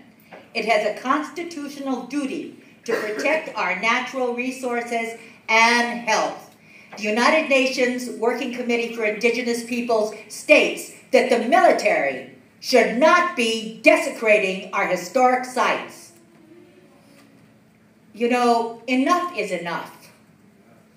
It's about time we practice more diplomacy instead of war. And more. For the sake of our future generations, our educational system is going down the tubes because of all the money that's being spent on the military. And another thing, whatever happened to those billions of dollars they were carting away on with wheelbarrows over in Iraq? You know, we're saying enough is enough. And I'm saying this as someone whose family has been part of this military-industrial complex. My brothers were at Mare Island, they were apprentices, they were journeymen. One of my brothers even was working on a nuclear ship, unfortunately. But I believe in peace, and we're saying that enough is enough, and that the Chamber of Commerce should not be promoting with petitions telling people, sign up and get 17 of your friends to sign up too. Mahalo for listening, and take that back to Washington. Thank you, ma'am. Sir, please. Thank you. I do think it's you did a very poor job of organizing this. It's not conducive to listening when you have all of one side present in the beginning, and I hope you do a better job in your future evenings. I do support the reduction of the military budget as a whole and reducing the military force here in specific. Other people tonight will talk a variety of issues, but I want to focus on the damage that the military has done, and the Army is in specific, to our land. And the damage is so extensive that it's not worth the price. That you folks need to clean up what you've done, and you need to leave and let us restore the land. What you've done on Kaho'olawe is really unforgivable. The idea of bombing the land that you did and then failing to really clean it up in any meaningful way is really a disgrace. And it's not just Kaho'olawe. At Makua, at Waikane, and what you're doing now at Pohakaloa, the military has a lease with the state, and it requires, there's a condition in the lease, that after every training exercise, you folks clean up all the unexploded ordnance. You're required to do that by the lease. And not only do you have to pick up all the military debris, all trash needs to be cleaned up. You're not complying with the terms of the lease at all. There's military debris scattered throughout the lands that you lease from the state, and that's wrong. And your plan is to leave it. You're not going to clean it up. You never clean it up properly. And that is a price we shouldn't have to pay. Given the environmental damage you have done, there is a need to reduce your force, because the fewer you have here, the less damage you will do. And I think we all have to be concerned about what's going on with our water supply and what's going on at Red Hill. There's far too less concern. There's far too little alarm at the pollution of our water supply by the military. And you guys need to clean that up and stop what you're doing, because this is our home. Thank you. Thank you, sir. Next one, ma'am. Sorry, you need lower. Thank you. It's okay. Aloha kako. My name is Sofia Ku'ule Rubio Estores. I'm 15 years old, and with me is my sister Sarah Malia Rubio Estores. She's 14 years old. We are in support of the Army's downsizing. As young keiki, we hope and pray for the eventual demilitarization of Hawaii. We look forward to the day that the Army's soldiers are transferred from Oahu and the precious land they occupy are returned to the people of Hawaii. This downsizing provides an opportunity for this to happen in our lifetime. If it does not occur during this unique opportunity, even our keiki will not be able to enjoy the return and use of these lands in central Oahu. We and other members of the community have collected signatures of Hawaii residents who support downsizing on Oahu. We had no budget, no celebrities, no politicians, nor any inappropriate views.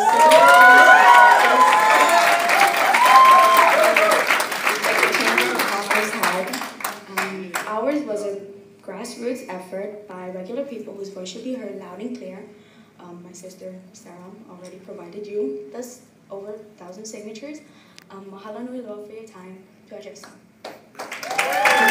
Thank you. Ma'am? Aloha, my name is Sherry Pollack, and I strongly support the Army's proposal to downsize on Oahu.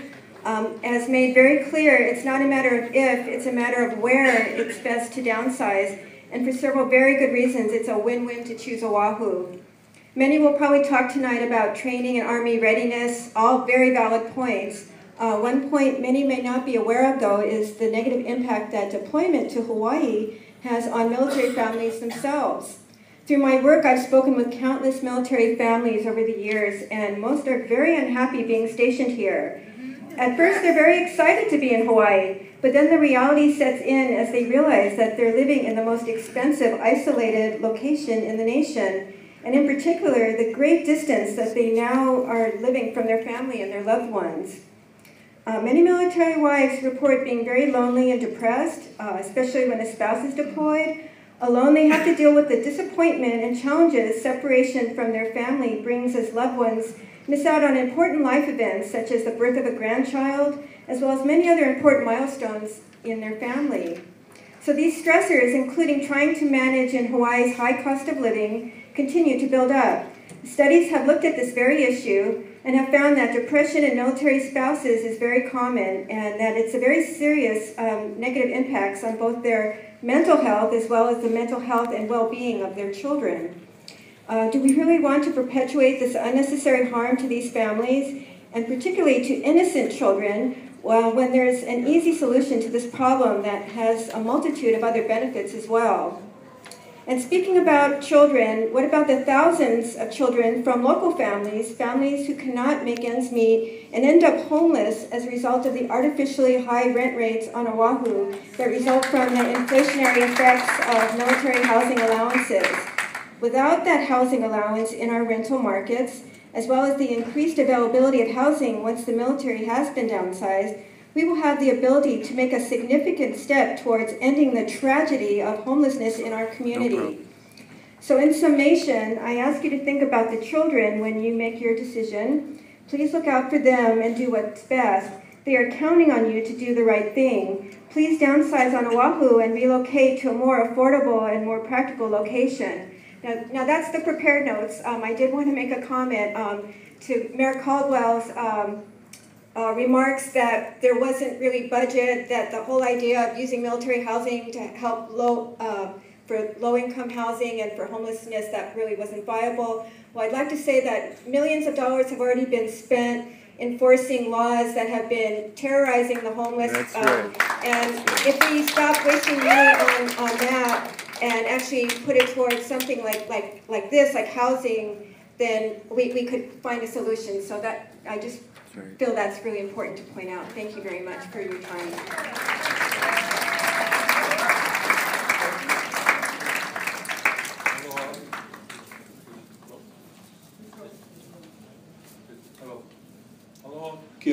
Aloha kia kua, aloha I kupuna, aloha na makua, aloha pupuna, aloha United States of America, and aloha the people of Hawaii.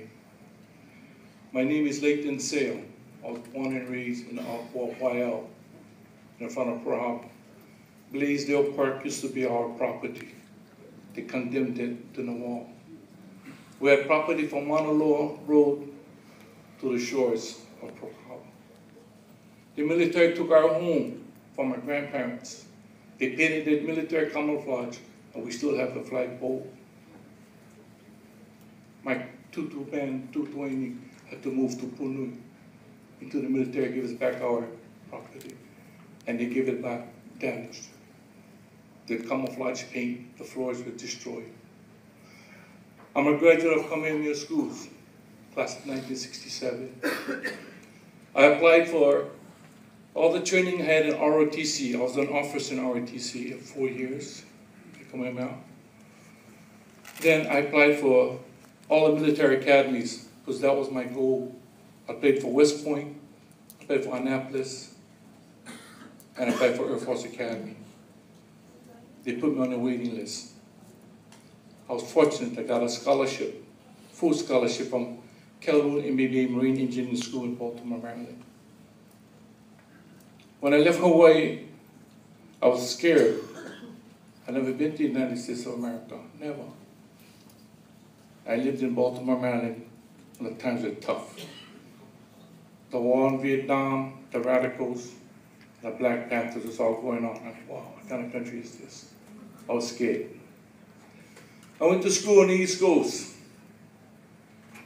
I finished up in 1971 as a U.S. Merchant Marine officer, third assistant engineer, any horsepower, any tonnage.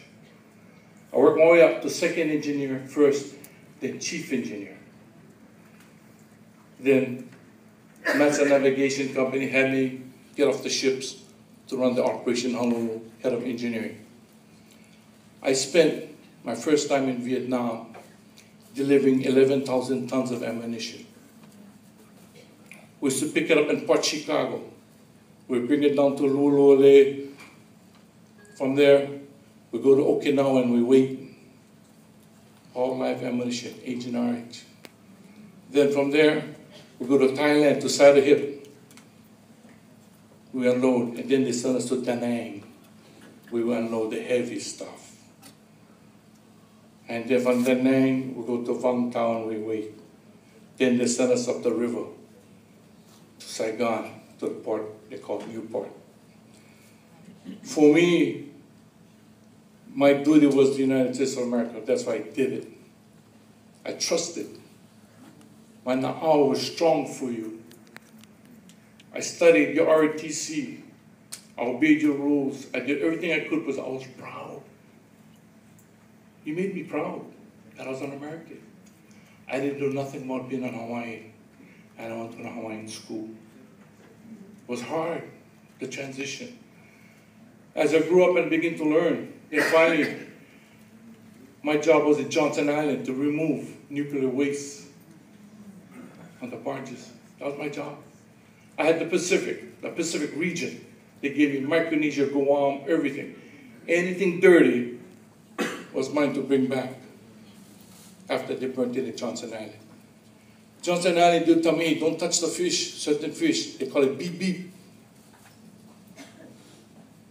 And I used to be, oh, and then a beautiful fish. So the marine life down there is still not stay with, and that's part of the Hawaiian chain. Part of the Hawaiian chain. I was so saddened. I was so saddened to see all of this, but yet I still believed in you. I believe you're going to take care of us. Our queen believed in you. She trusted in you. We got no treaty. There's no treaty between us. The missionaries came, they took our land, they changed our religion, they take away our language. That's war crimes. No more the Hawaiian language. That hurt. I don't know how to speak Hawaiian, but my daughter teaches Hawaiian. Because our generation, we lost it because of Western influence. We trusted you. Our queen trusted the United States of America to protect us, our land, our crown lands. You know how much that hurts? And I lived it. I lived it when they took our land, our family land away. I never got it back. I made it apart. Stuff like that hurts. But we swallowed it. My parents said to swallow it. I said, Mom, that's not right. That's right, too late. So you see, our aloha is strong.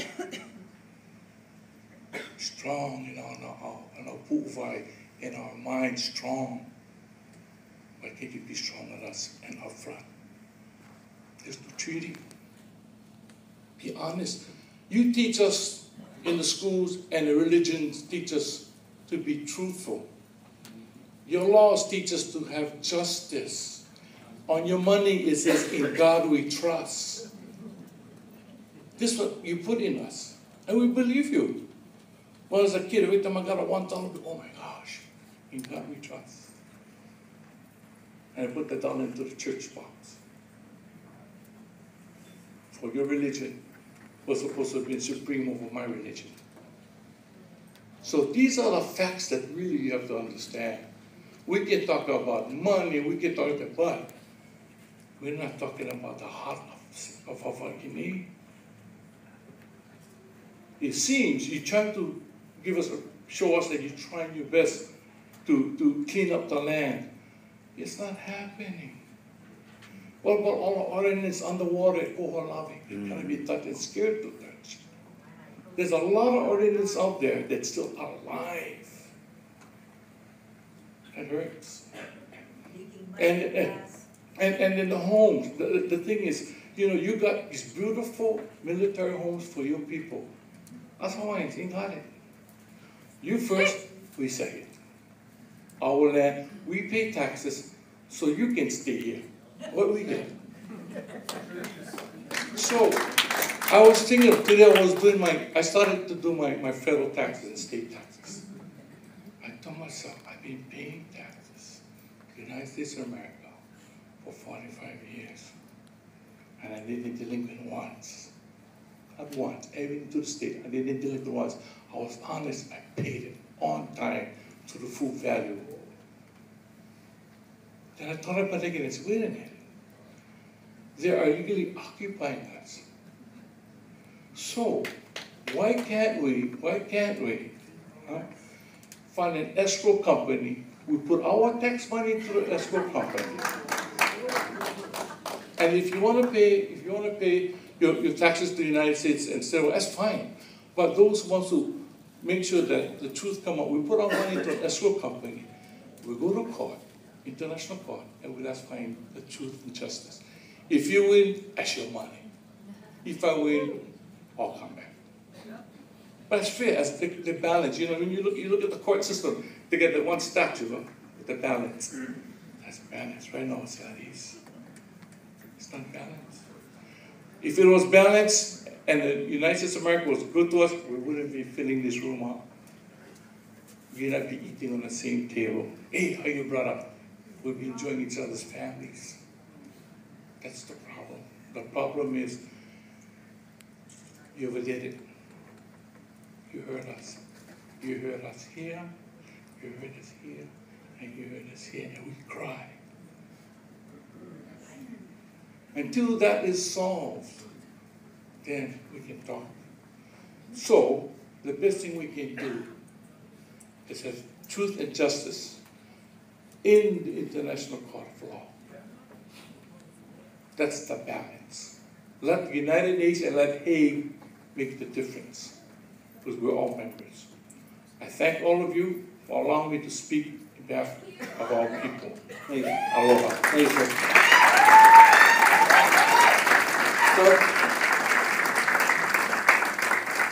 Aloha kakao. My name is Mike DeWert. I live here. I live among you. I am a scientist who is working to get rid of landmines and unexploded ordnance and improvised explosive devices. I'm very proud of that work. It will make our men and women in uniform safer, but it will also make the entire world safer once we're successful. And we can clean up some of this mess that's around in the world.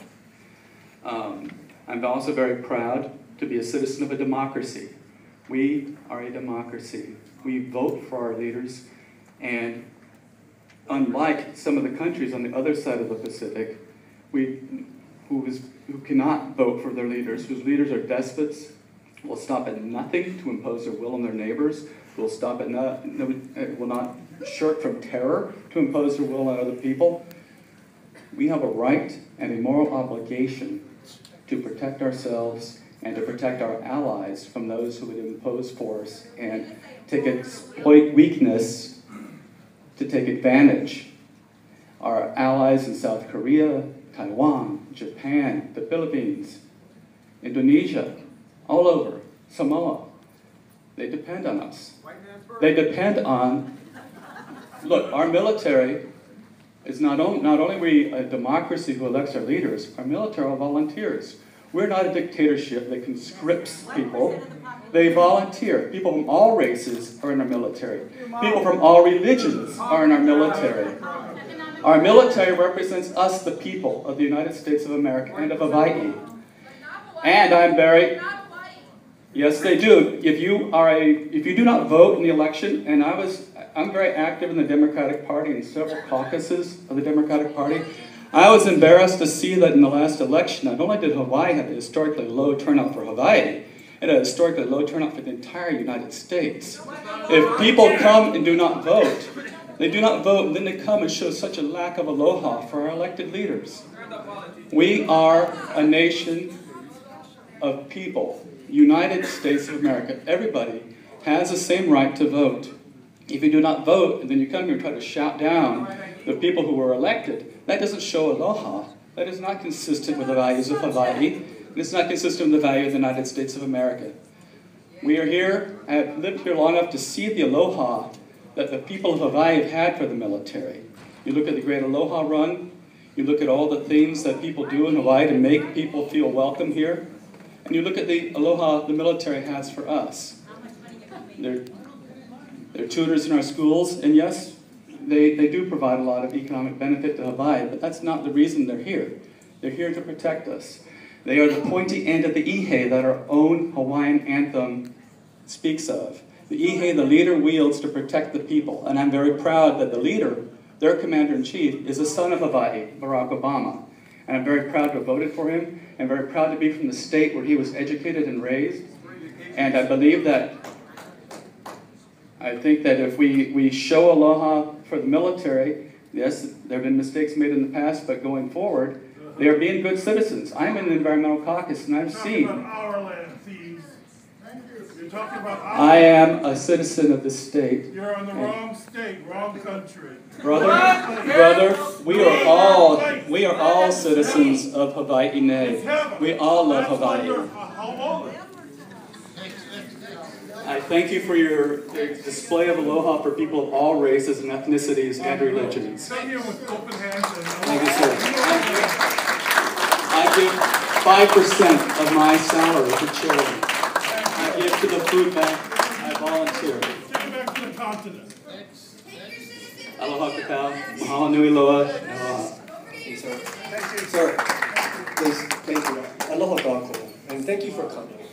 We, obviously, you can see the emotions that are in the audience. We do appreciate you being here. And as the gentleman rightfully explained, we have the lowest voter turnout. What he didn't explain was that Hawaii, unfortunately, has a history of problems within our electoral system, that the common people no longer believe that when we cast a vote in an electronic manner, that it's actually registered honestly, and that our voices in the electoral process no longer count. So unfortunately, whenever we have the opportunity to speak directly to people that actually can make a difference, we take that opportunity, and we really appreciate you coming all this way to hear what the rest of Hawaii feels and thinks. As you can see, our elected officials are doing their job. They're trying to protect Hawaii, but there's some of us here that actually are considering what the nation, what the Army considers best for itself. And it's really rare that we can have a win-win situation where you folks actually know how expensive it is to base one of your troops here compared to any place else in the continent. And I know this because I used to sell real estate. So we know, that the VA loans and the incoming personnel and the investment opportunities that people can live off base, buy a house, make big bucks and sell it when they leave, or rent it out. Because there's a lot of property managers who are really happy to do that. We know. And so of course the real estate industry is going to be against you guys leaving. But personally, because I have a hard time renting any place outside of my own parents' house, which is kind of embarrassing. Being my age, not being able to live on my own, because again, jobs, unless I'm going to get a job with the military-industrial complex, kind of rough. We all know this. That's why most of us got to go. That's why there's more Hawaiian people in Vegas and California, in the Bay Area. Those are the two times where, again, the economy was real bad here. So, that's why, again, they're doing their job, and, the businesses that do have the money, of course, want you here, because right now they're feeding off of the pork that Senator Ino used to bring home. And we know it's no longer coming.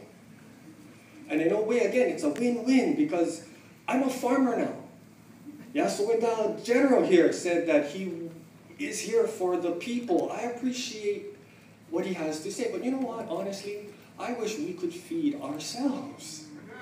I really wish the land, especially the 24,000 acres of grade A prime ag land that got banked at Schofield for future housing developments, would be returned to us so that small farmers, once again, can grow the food to supply, so there isn't going to be a food riot. And so that the Military doesn't have to be called out, yeah? That's our hope for our future, that our water supply would not be contaminated by depleted uranium or by other chemicals that, again, unfortunately are coming out.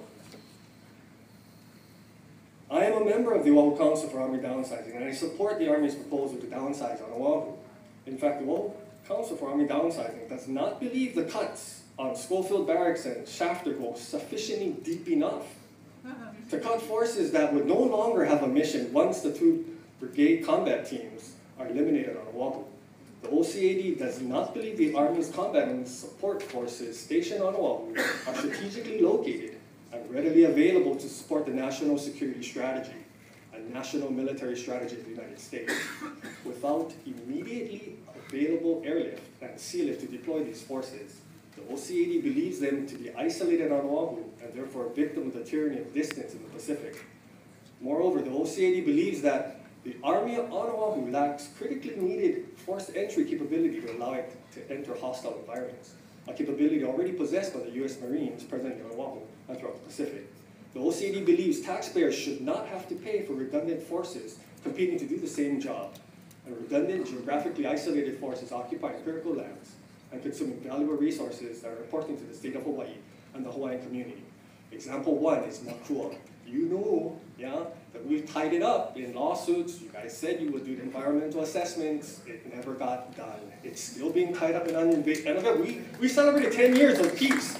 No more fires being caused coming over Makaha. There's very few people here that actually live out in the most economically depressed area on Oahu. Yeah, I'm now living out in Waianae. Unfortunately, we see the homeless that come back from military deployments. They come live in our neighborhood, and we take care of them. We try. There's no suicide bombers, yeah? It's not that we're going to harm the military while they're here. This is Hawaii. We have a law. The hurt is still here. And we just want relief. We want to do what is pono with the law. So thank you for coming to hear from us, the rest of Hawaii. We do appreciate you coming, but this win-win opportunity where you get to downsize and we get to try to rebuild life the way it used to be for future generations. Thank you. Thank you, sir. Thank you. Good evening, General Flynn and members of the panel. I am Garrett Takara, and I am speaking on behalf of the Hawaii Regional Council of Carpenters. We represent 6,000 members of the United Brotherhood of Carpenters and Joiners of America and their families in Hawaii. We deeply are concerned and oppose a reduction of Army personnel in Hawaii, which would greatly be negatively impacting so many ways. We also oppose the proposed reduction as an organization of skilled construction craft workers. We feel that we have been a partner with the Army in Hawaii for generations. For our side of the partnership, we have geared up workforce readiness and training to meet the needs of Army construction. We have maintained the capacity to build projects ranging from military installations to residential communities for soldiers and their families. In turn, our members have raised families and contributed to communities with their wages they earn on Army projects. The privatized military housing communities are an example of this partnership. The new and renovated family homes represent a major investment. Our union and industry stepped up to meet the need for skilled workers at the time of a booming economy. We're among union parties to the PLAs, the project labor agreements, that continue to guarantee no strike and foster smooth and efficient operations on the projects. In the Great Recession, hundreds of carpenters and drywallers at the time would have been out of work, if not for the Army family housing projects. They would not have been paying taxes, contributing to churches or charities, or even buying equipment for the Little League teams. As with Hawaii as a whole, we have contributed and we have benefited. It would be devastating if so much is taken away from the partnership that was built over generations. Again, we humbly ask you to reconsider and request not to advance the proposed reduction of the Army in Hawaii. Thank you very much. Thank you, sir. Sir? I had something prepared for today, but I'm sorry, I'm taking off the gloves after how we were treated tonight. America has forsaken its principles. What happened to limited government and civil liberties? What happened to a non-intervention foreign policy? By the way, you're on foreign soil. What happened to one nation under God? And by the way, that God that you supposedly worship says that they will turn their swords into plowshares. A nation will not train against nation for war anymore. The battle is not against flesh and blood, but against the rulers and authorities of the hidden world, hidden darkness. These words must come to fruition, lest the punishment of Ahab be upon you. Thank you, sir. Ma'am? Please. Aloha. I'm Deborah Kimball, and I heartily support the U.S. Army recommendations to reduce Army personnel on Oahu by 19,800 troops. Certainly there are many peaceful and healthy uses that increase living aloha for the funds now paying for death and destruction. Certainly the Army will adjust, becoming more fit for the 21st century. Certainly Hawaii's people and land and sea have borne far more burden of the U.S. military than our population and our environment deserve. Hawaii should be the first or second state to see troop reduction and land and sea recovery from the told and untold damage here. You will hear complaints that the jobs and other income attached to the 19,800 troops would be a disaster. Nope. No. Those are nearly all very localized economic impacts in 3 towns, and we are creative, especially our governor and our mayor, Caldwell, our local leaders, and we can search for alternatives as soon as you give us the word. I volunteer for that job.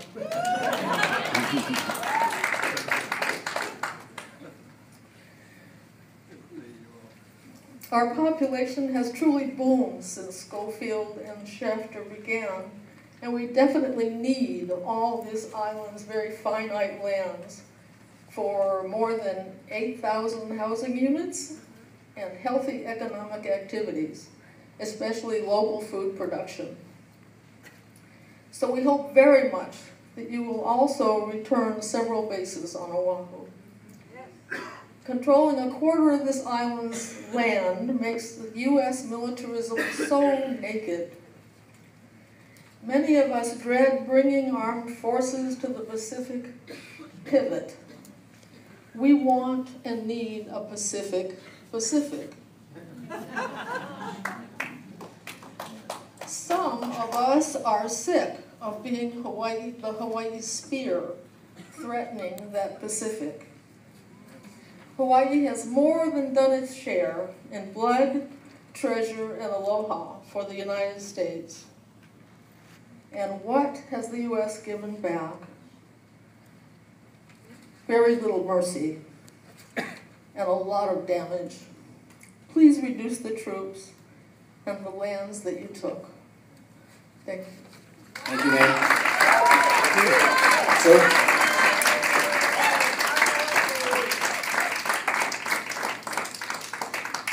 Aloha, and thank you for coming. My name is Dr. Keone Dudley, and I do favor downsizing.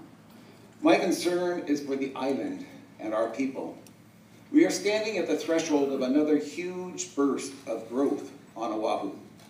80,000 units are currently planned, most of them homes for newcomers who don't live here yet. Downsizing the troops on Oahu by 18,900 would rescue our island from this onslaught of building. The market will be flooded with so many thousands of empty homes that building huge housing projects will no longer make sense.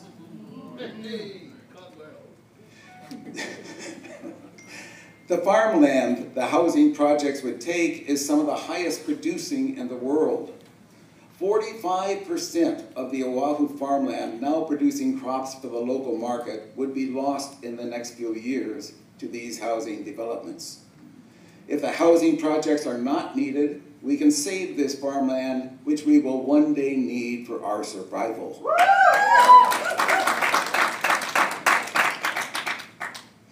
We have some of the worst traffic in the U.S. on our freeways. The 50,000 scheduled homes in Leeward will put 50,000 more cars on our freeway. All studies say that we will come to a standstill. With downsizing, we could keep those cars off the freeway. High house prices and high rents are a huge problem. Many work 2 or 3 jobs in order to pay for them. With the many empty houses that downsizing would bring, house prices and rents will come down, easing our people's burdens. Downsizing is good for our people and good for our island. I strongly support moving all 18,900 troops. Thank you very much. Thank you, sir. Ma'am? Aloha, I'm Kaili Nicholson, and I support the downsizing. I respectfully disagree with many of the statements that our legislators shared with us tonight, and for example, there will not be quiet in those neighborhoods because many families will be very thrilled to move into those neighborhoods, and the mom and pop stores will be happy to have these new people there because they'll be shopping in their stores instead of the PX. So I think the economic problem that has been mentioned is nothing that we can't handle. It'll be actually advantageous in the long run for our economy. I would like to mention the price that we pay for educating the families that are in the military here.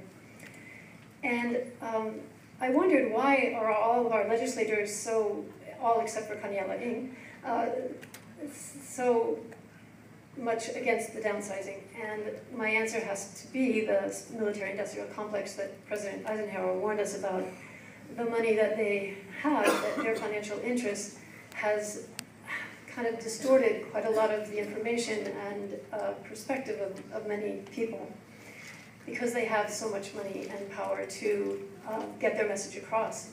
And I myself am a member of Architects and Engineers for 9/11 Truth. You mentioned 9/11 this evening, and from my research, I have sadly concluded that there are criminal elements within our military and outside of our military who conspired to create this horrible tragedy of not 2 but 3 towers falling on 9/11, and it was a controlled demolition, not terrorists.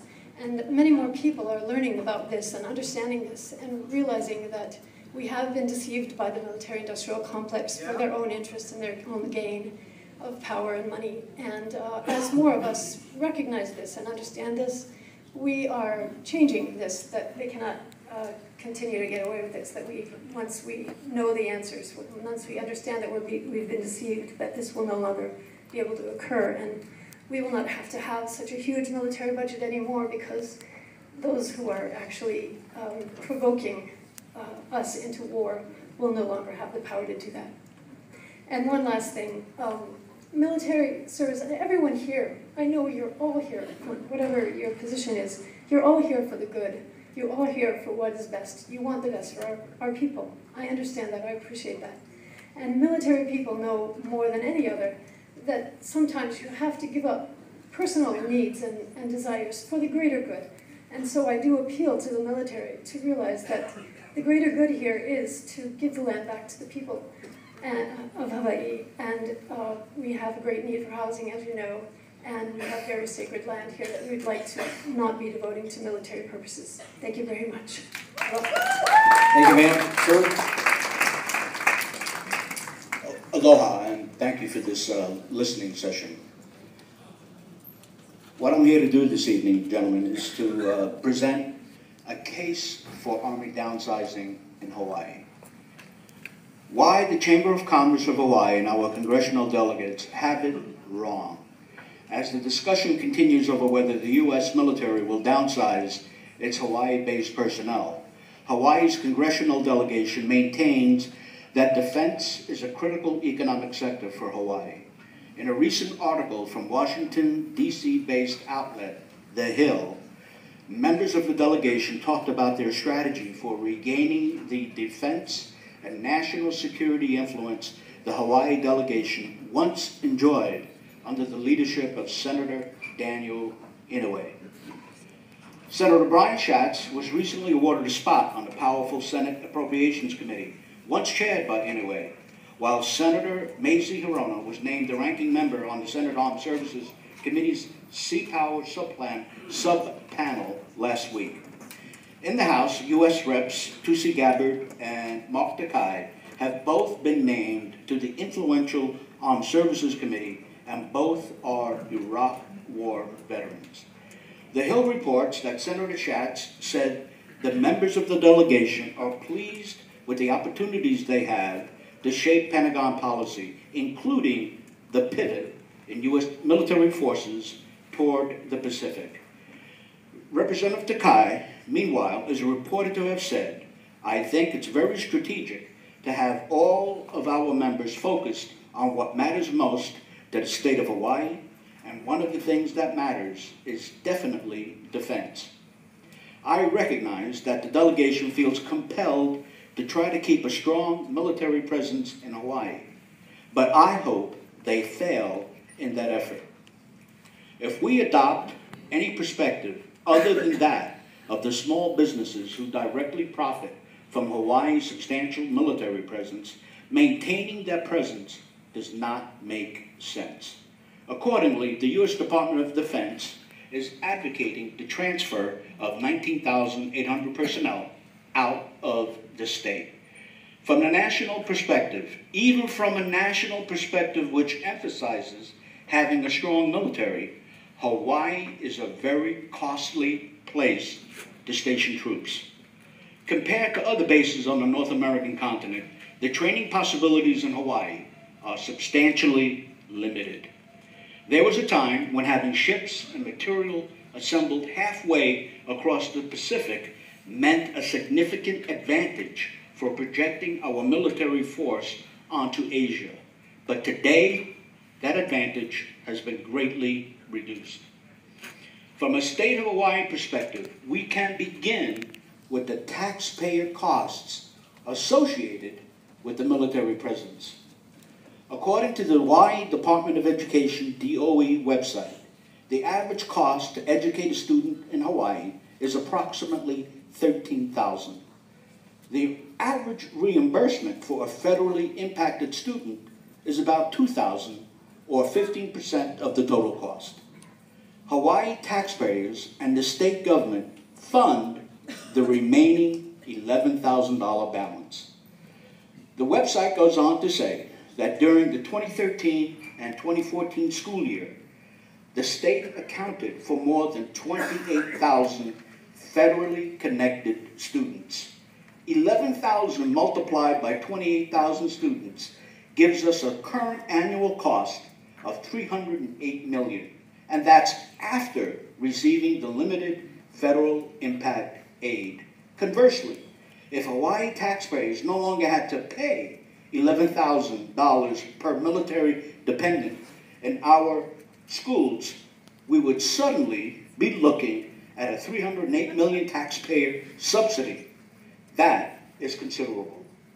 The officially approved point of view, which is pushed by our political and civic leaders, is that the military presence here is good for the economy. Rarely is it pointed out that every economic transaction has its costs and its benefits. And those costs and benefits are not borne evenly across the population. It is difficult to find an honest cost-benefit analysis of the military presence here. The Military Affairs Council of the Chamber of Commerce serves as a semi-official public relations operation for cheerleading the military presence. But they represent that sector of business which benefits directly, and therefore they have little incentive to provide a balanced perspective which fairly reflects the costs and who bears them. Those of us who rent, especially near a military base, are aware how military housing allowances drive up the cost of rentals dramatically. While that may be a plus for landlords, that advantage is negated by the huge disadvantage for renters. If the bases are downsized, the vacancies created in military housing will provide a significant boost in the supply of affordable housing for civilian renters. That would definitely be a plus. If the military decides to close down bases as part of the downsize, that will free up land for other purposes. The U.S. military controls over 20% of the land on Oahu. 25%. That land can be put to productive uses which can provide jobs, housing, recreation for our people, and tax revenue for our county and state governments, which may be possible to afford an unaffordable rail. Though many base sites are contaminated with chemicals and ordinances, and the military will need to answer for cleanup costs before much of it could be repurposed. That is yet another reason to reduce the military presence and begin that process of reclamation. So while I do wish our delegation to Congress had more clout, as star advertiser, political radar blogger B.J. Reyes calls it, in this case, it may be better for Hawaii and its people that they don't. In the past, when the DOD wanted to downsize the military here, Senator Inouye had enough clout to block those efforts, thwarting a decision which would have, in fact, been more cost-effective for the U.S.'s overall military posture. There are businesses located near bases which benefit from the presence of military families, bars, restaurants, and certain shops that offer things which are not available for sale on base. And there are contractors and their employees who benefit from military contracts. But increasingly, those contracts are being controlled by large national corporations that bring in their own crews from the mainland. The opportunity to diversify our economy so that we are not so dependent on the military will, in the long run, be worth reducing its presence. The businesses who benefit from the military presence and the Chamber of Commerce, which represents them, have raised a slogan: keep Hawaii's heroes, save our bases, our communities depend on it. This slogan blends together an appeal to patriotism along with a barely disguised appeal to a pecuniary self-interest. The slogan suggests that we are being disloyal, either to the nation or to our neighbors. If we question the net value of the military presence or see this as an opportunity to plan for an orderly transition from military dependence, because we are very likely to lose those 19,800 Army personnel. Perhaps it would be more prudent to draw up some contingency plans instead of insisting all loyal people should stick their hands in the sand and pray that this threat just goes away. I thank you for your time. And one more closing statement. There's a gentleman earlier who said that his job and responsibility was to clear unexploded ordinances and reclaim the land. And he mentioned that we live in a democracy. I don't know where he went to school, because when I went to school, I was taught we lived in a republic. And nowhere in the Constitution is the word democracy ever spoken or written. So we must understand our history according to the timeline of where we are today. Thank you. Thank you, sir. Ma'am? Aloha, my name is Raina Whiting. I strongly support the downsize. I'm the director of In the Streets, which is a homeless outreach organization, and I also work at the Capitol. However, today, I'm here as a community member. I want to share that my family is military. My father served in Vietnam. Both grandfathers and my great-uncle served during World War II. 3 of my cousins have spent the better part of the past decade in the military, which includes time in Afghanistan and Iraq. I love military because the military is my ohana. That means family. I want to remind you all that this opportunity does not have to be either pro or anti-military. I really want to focus on looking at this as a unique and one-time opportunity for our ohana and our community. If I had an hour, I could outline all of the reasons why this opportunity could positively impact our community and our ohana. But unfortunately, I only have 3 minutes, and I will adhere to that time limit. I work with our houseless ohana every day, and over the past years, I've seen a huge growth in houseless ohana that I assist and represent.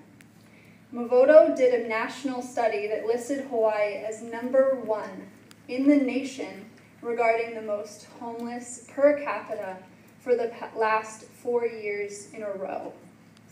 One potential positive impact this opportunity could have is on our housing, particularly affordable housing availability. One thing that we cannot argue is that the military has made a direct impact on the cost of our housing due to the high amount of the military BAH housing subsidy. It is upwards of $3,000 depending on rank and number of dependents here in Hawaii. The proposed troop downsize could relieve the pressure on our housing market. At community outreach events here for our houseless, the public housing officials said that there is between an 8 and a 12-year waiting list for our houseless ohana, and it has over 10,000 families on that waiting list currently. I urge decision makers to consider the positive impacts versus only the negative impacts that this potential downsize could have on our community and our ohana. I also wanted to add that I find it really interesting, while our mayor has stepped out, that he finds his rail project more important than upkeeping our infrastructure that could house Hawaii's ohana.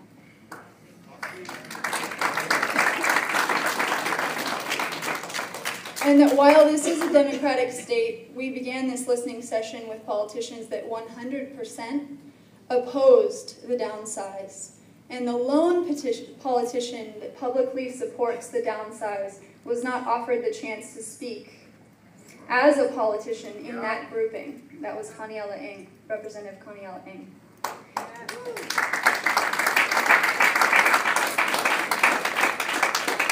Additionally, for you folks up here, it's interesting to me that a majority of our community members that have testified in support of the military downsizing. That is a stark contrast to our politicians up here that did also submit testimony. And I wonder, I ask myself, are they really representing our interests and what we want to see happen with this potential military downsizing?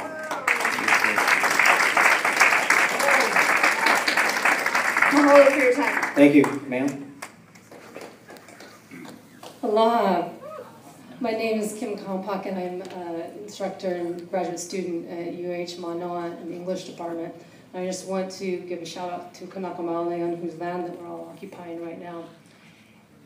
I am so thrilled to be here and to be with so many smart people speaking truth to power. This is a unique opportunity, and I am thrilled to be here.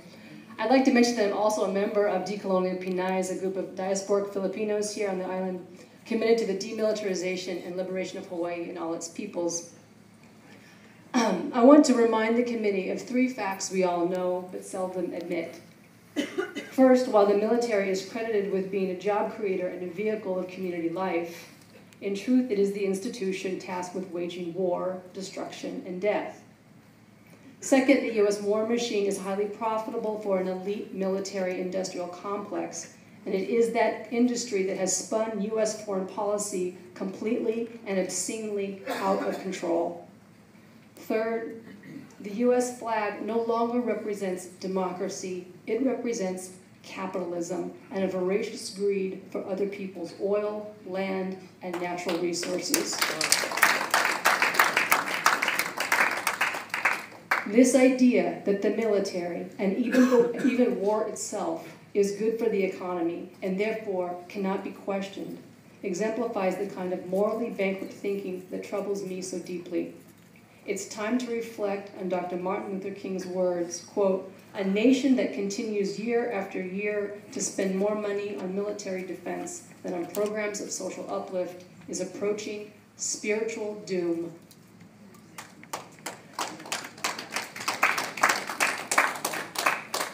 It's not possible to ask dead soldiers whether it was worth it to sacrifice their lives to avenge 9/11 or to locate weapons of mass destruction that never existed in the first place.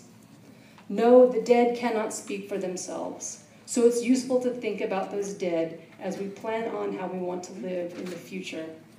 According to the Department of Defense, as of this month, the wars on terror, as they're called, have resulted in the deaths of 6,847 U.S. military, right? Twice how many died in 9/11, with over 52,000 people wounded in action. That's just on the U.S. side of the gun.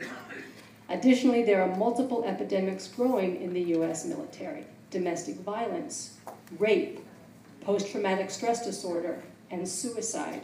According to the Department of Veterans Affairs, 22 veterans commit suicide every day, now outpacing combat deaths. In Iraq, Afghanistan, and Pakistan, deaths range anywhere from 174,000 to 655,000, with literally millions more left impoverished, orphaned, widowed, and displaced. And as our own Hawaii-born Major Antonio Taguba reminds us, tens of thousands more imprisoned and tortured. For all these reasons, I urge you to support this downsize and return those lands for an exclusively non-military purpose that supports human dignity and peace. Thank you. Amen. Sir? Aloha mai kākou. My name is David Henkin. I'm an attorney with Earth Justice.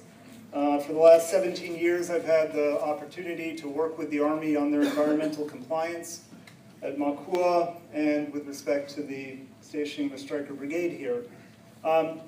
In that time, I try and focus on the facts. I mean, and the facts that I want to focus on are your facts. So these are from your programmatic documents, and I think that and then from other documents that the Army has produced over the years, as well as the General Accounting Office. So these are government facts. Decisions were made with respect to Army stationing in the 20th century, some dating back to the 19th century.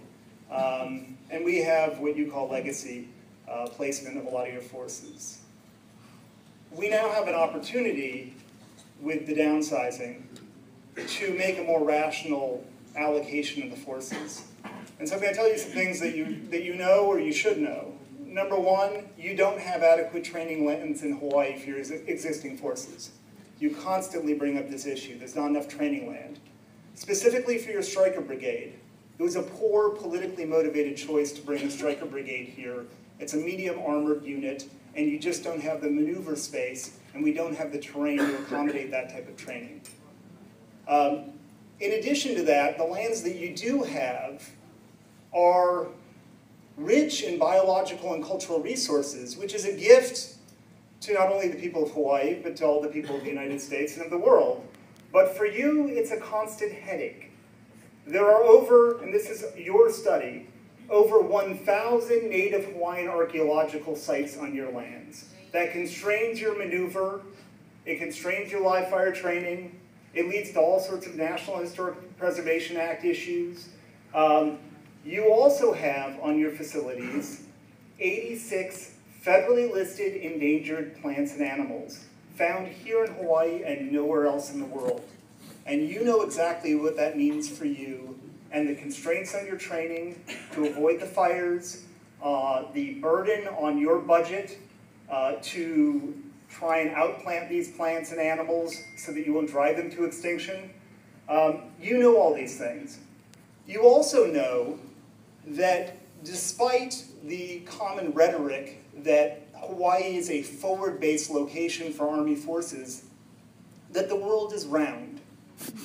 And that unlike the old days where you generally deployed by ship, and where it might make some sense to be here, for rapid deployments, and you're trying to become a rapid deployment force, you deploy by air. And you also know that your air assets are not here in Hawaii. Your air assets are in California, Washington State, and Alaska. The most recent report that I'm aware of, and you may be aware of more recent ones, is this the General Accounting Office report from June of 2003, Military Transformation, quote, realistic deployment timelines needed for Army Striker Brigades. And it confirms that Hawaii is not closer to the areas that you want to deploy to in East Asia, or South Asia, or Southeast Asia. You actually get there faster from other locations because you don't have the airlift here in Hawaii. So they actually have to fly here, pick you up, and then fly over open ocean to get there. Last night I was having dinner with a Marine pilot, and I pointed out the fact that if you're flying from Washington State or California to get to North Korea or China or an ally in Japan, you're flying over land. You're flying over Canada, Alaska, the Koreas. That's safe. No one in their right mind would put a division or a brigade on planes over open ocean if you had other choices. And what you are doing in this process is making choices. Not for the Army of the 20th century or the 19th century or the 18th century, but the Army of the 21st century. And the facts are, it's expensive here, you don't have the training lands you have are constrained, and you're sea locked. You can't get out of here easily. You'd be in a better position to protect our interests internationally if you were on the coast. Just a couple of quick comments for the people who are concerned about the economic effects in Hawaii. Again, this is the Army's study. And the Army's study says even if we lost all 16,000 soldiers, there would not, I repeat, not be a significant impact to sales or income. And that is on page 4-790 of their June 2014 supplemental EA. The significant socioeconomic effects are not from income or sales. They are from employment and population. Well, the people losing their jobs and the population that's going down are not the people who live here. So, there will be fewer people who don't live here living here. They will have fewer jobs. But in terms of the loss of employment and population, the people who actually live here and plan on living here and continue living here, it's insignificant. And as far as the sales and the income, the Army study says even if you lost all 16,000, it would be insignificant. Now, no one in this room, I think, really believes that they're going to downsize by 2 brigades. So if you look at their January 2013 study, it talks about the effects of losing 1 brigade, and I would respectfully suggest the Striker Brigade for the reasons aforementioned, which is you can't really train here, and you can't get them off the island if you wanted to. There, the sales volume would not go down by 1.35 billion, it would go down by 458 million, which sounds like a lot, but you have to realize that's in the context of a huge Hawaii economy, and that is not a significant effect. Even the 1.35 billion is not a significant effect. It's within the normal range of Hawaii's economic variation. And also, to our legislators, what undertaking would we subsidize with our land, our precious resources, that supposedly brings in $1.35 billion, but actually only pays $9.2 million in GET? That's because it's not staying here.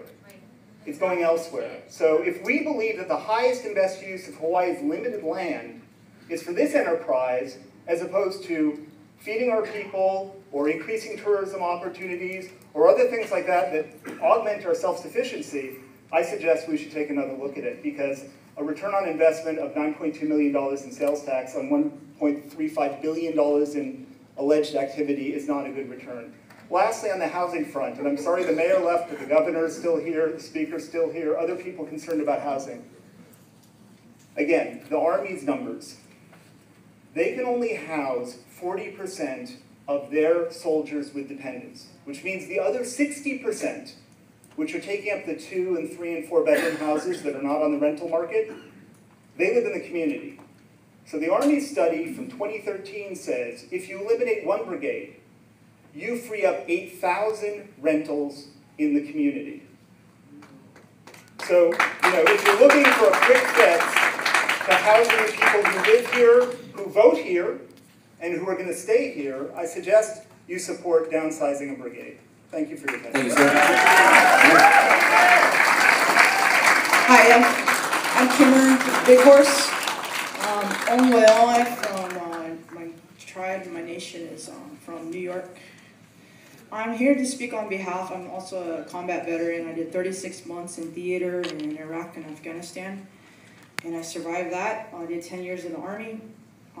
I've been here since 2008, and I had a platoon of soldiers at Schofield, and I just want to salute you all for being here, and I think we're all in the same, we're really in the same boat here, trying to figure out what to do with the future of Hawaii. I want to stay here. And as people have mentioned, the global war on terror is a very serious issue. If there was a bombing here in Honolulu, I don't know what I'd do. I don't know where else to go. So this is like, home for me. So I'll always be a soldier, and as the elite 1% of the American population, I think the United States needs to develop a relationship with the Kanaka Maoli. This land was like the Native Americans. It was, taken from. And their burial grounds, my ancestors, President George Washington sent an extermination order to annihilate my ohana. So I speak for the Hawaiians that are not here, that live on Big Island, that live in Kauai, that where there's military, there's Navy everywhere. We should have the same dialogue with the Navy and with the Marines and with the Air Force.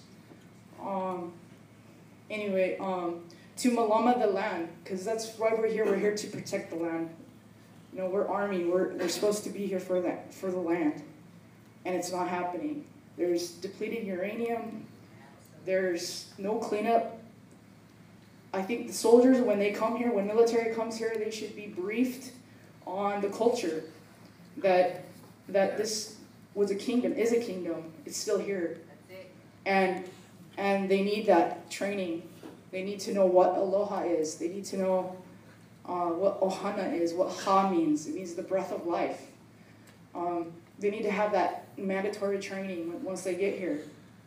And just a couple more things is to reiterate what President Cleveland, what President Clinton, with the apology resolution here that he instated here.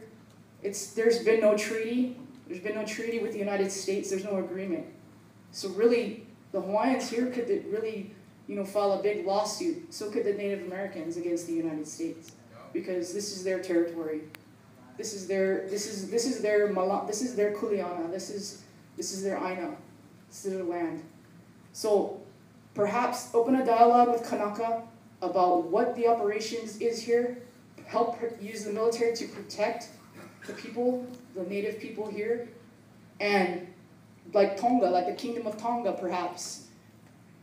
Tonga is a kingdom, and if they need military support, the United States is going to go, Great Britain's going to go, everyone's going to have their back. Australia, the same could happen here. That's my suggestion. And that's about it. We just need reparations. We have, the main thing is Pohakuloa.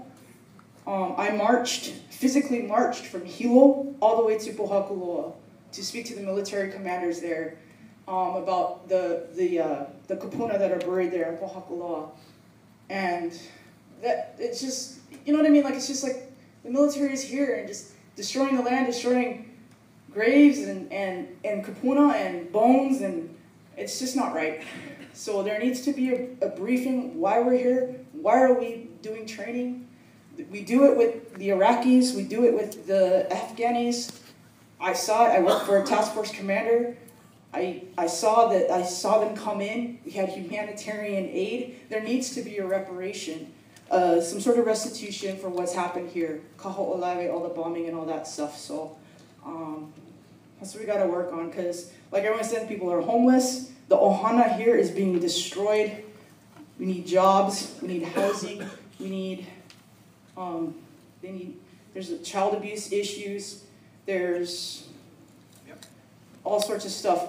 Another point, just my last point, is would we do this to the Arlington National Cemetery? You know, like, would we bomb all our warriors, you know, that are buried there? You know, it's like, it's the same analogy, you know. So please consider that. The Kanaka know how to take care of the land, and they will very willingly brief you and help you, because we can work together to figure this out for the future of Hawaii and my ohana that I will have someday here, my future keiki. And as a Native American, we always look forward to the 7th generation. We don't look right now, we look 7 generations ahead, and that's all I ask. So mahalo, I salute you. Thank you, sirs, ma'ams, and honored dignitary governors. And I wouldn't want to be in your position, because I know what being a leader is. So thank you, seriously, thank you. Thank you, ma'am.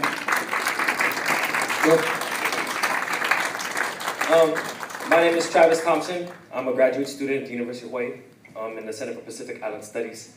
And this semester, we're going over the legacy of the military in the 20th century. And I'm telling you guys, it doesn't look good. I don't know how the semester is going to end for you folks, but I also wanted to share a poem. But before that, I want to add my name to the kids' petition to send you guys home.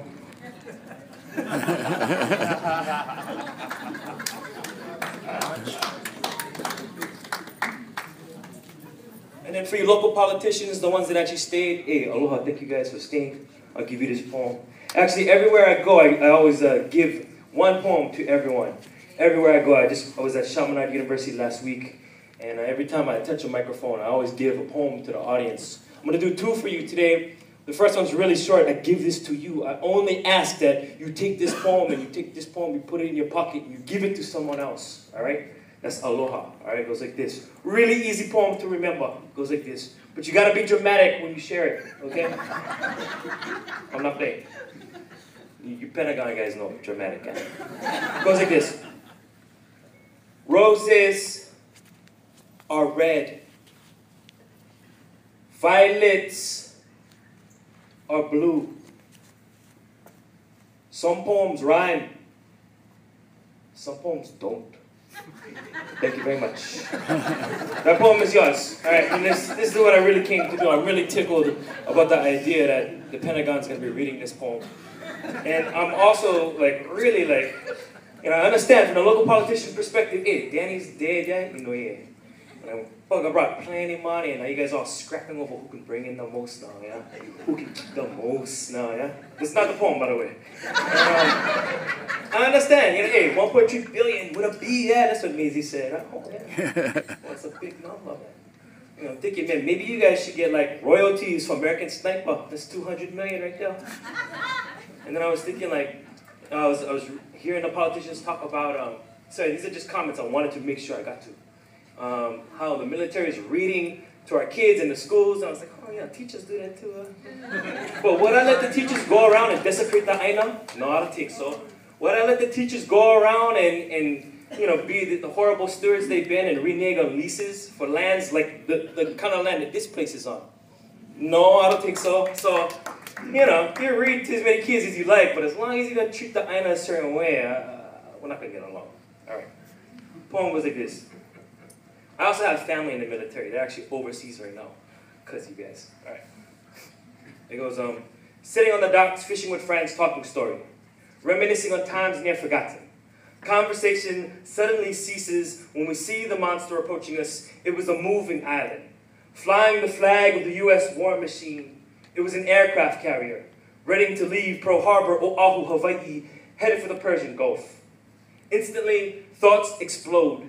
Emotions crash violently in the darkness. And in the silence of the docks, my soul whispers to the people of Iraq and Afghanistan, I say, I'm sorry, for the Americans are coming.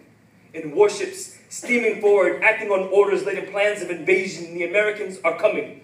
To export democracy through the barrel of a gun to a once sovereign nation, the Americans are coming. And they're calling it Operation Iraqi Freedom. And it makes me wonder for a minute on the meaning of the word freedom. And I wonder, who can claim the proper copyrights to it? Freedom. Did you use it to describe the overthrow of the Hawaiian kingdom? Did you guys free us? Na Kanaka Maoli Oko Aina, the native people of the land? Did you liberate us? Well, 100 plus years since the overthrow of our nation, 50 plus years since statehood, now we're a minority in our own homeland. We used to be a proud people, lived off the Aina, knew our history and culture, spoke with the tongues of our ancestors, navigated the Pacific by starlight with 20/20 sight on visions of what lay before us over the horizon. But then one day foreign ships came with the religions of Christianity, empire, and capital.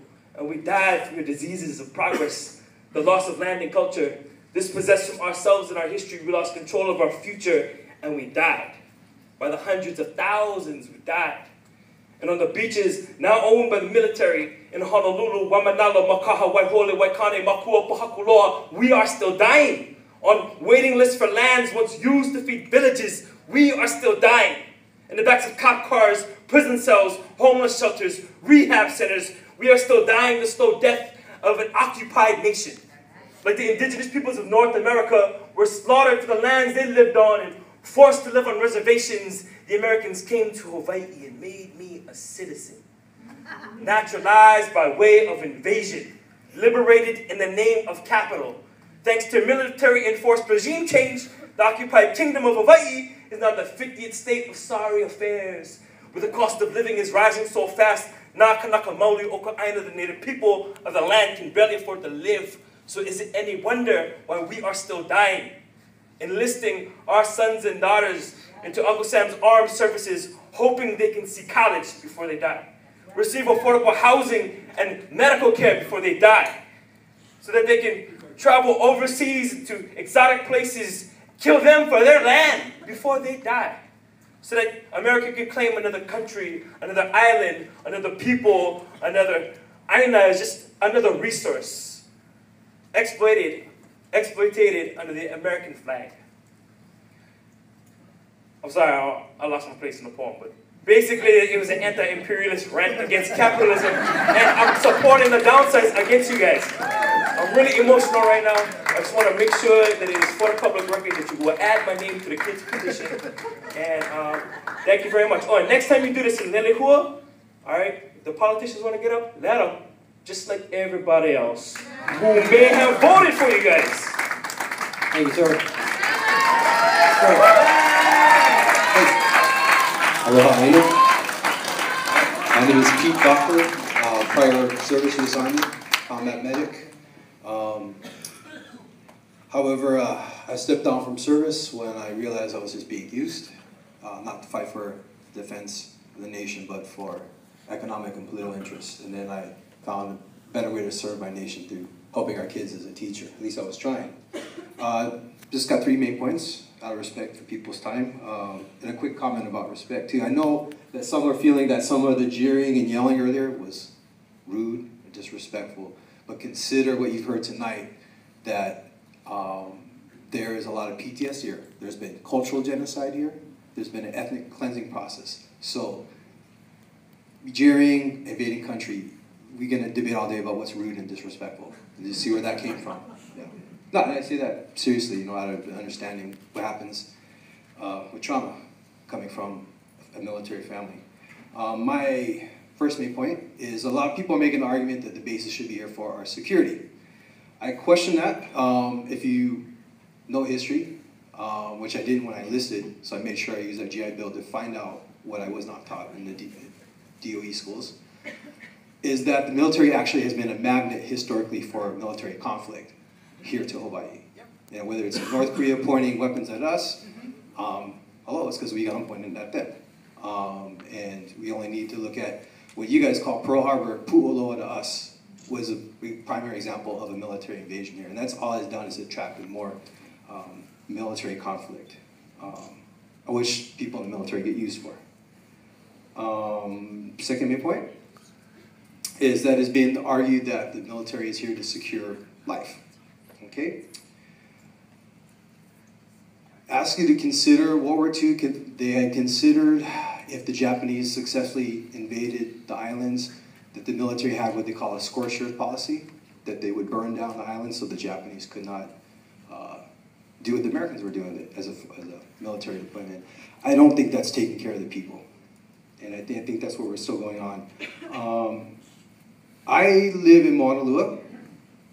I am surrounded, I'm not exaggerating, in every cardinal direction by military installation. And rather than being, you know, there's a boogeyman du jour, we have to worry about some invasion. I have to worry about the real, it's not a theory, it's very real, about my daughter's brain development because of leaks in Tripler and now Red Hill is a day-to-day concern I have about the safety of our drinking water. That's the security we need. We need human security. This is really about political and financial security, if you hear the pro-military voices, which I argue is an insult. I did not serve in the military because it was good for the economy. And all those that are making the argument, that's exactly what you're doing, is exploiting the military because it's good for their economy. Now, I'm not being anti-military, per se, not preaching pacifism. I'm being anti-militarism. And if you don't understand about being anti-military, military is reasonable defense of borders versus militarism and economic political exploitation of the military for policy, whether it's domestic or international. And if war solved all their problems, we would have had world peace centuries ago, you think? Right? So, obviously I'm for the downsizing. This is obviously, and there's been a lot, I don't want to repeat what's been said before. What has been mentioned, this is, historically, this is all about securing markets overseas. So let's not be honest. Let's be honest about this and quit denial. You know, you've heard them talk about Holocaust denial. There's something about the overthrow denial, about the Native, the Holocaust of the Americas denial. These are the stories you need to also add to the context here to understand what's going on. We clearly have this is not, like someone said, this is not democracy, it's a republic, and clearly what we have is a political machine. And they said, well, these are elected leaders. Yeah. The point that 40% of people voted is a statement of how broken our system is. So if you look at our Princeton study, we do not have democracy, we have an oligarchy. Because we only have a minority really voting, being represented. So I was going to close with a Eisenhower quote, but already 3 people have evoked the industrial complex. So I'll leave you with another general. It's interesting how these generals don't speak up until after they left, right? Right? Eisenhower, and the one I want to leave you with is Smedley Butler, Marine Corps, two medals of honor. He said, war is just a racket. It's a scam. It is conducted for the benefit of very few at the expense of the masses. This is not about politics. This is about my daughter's future. We got to do better than this. Politicians, since World War II, we've been counting on, since the Depression, counting on wars to bail us out economically.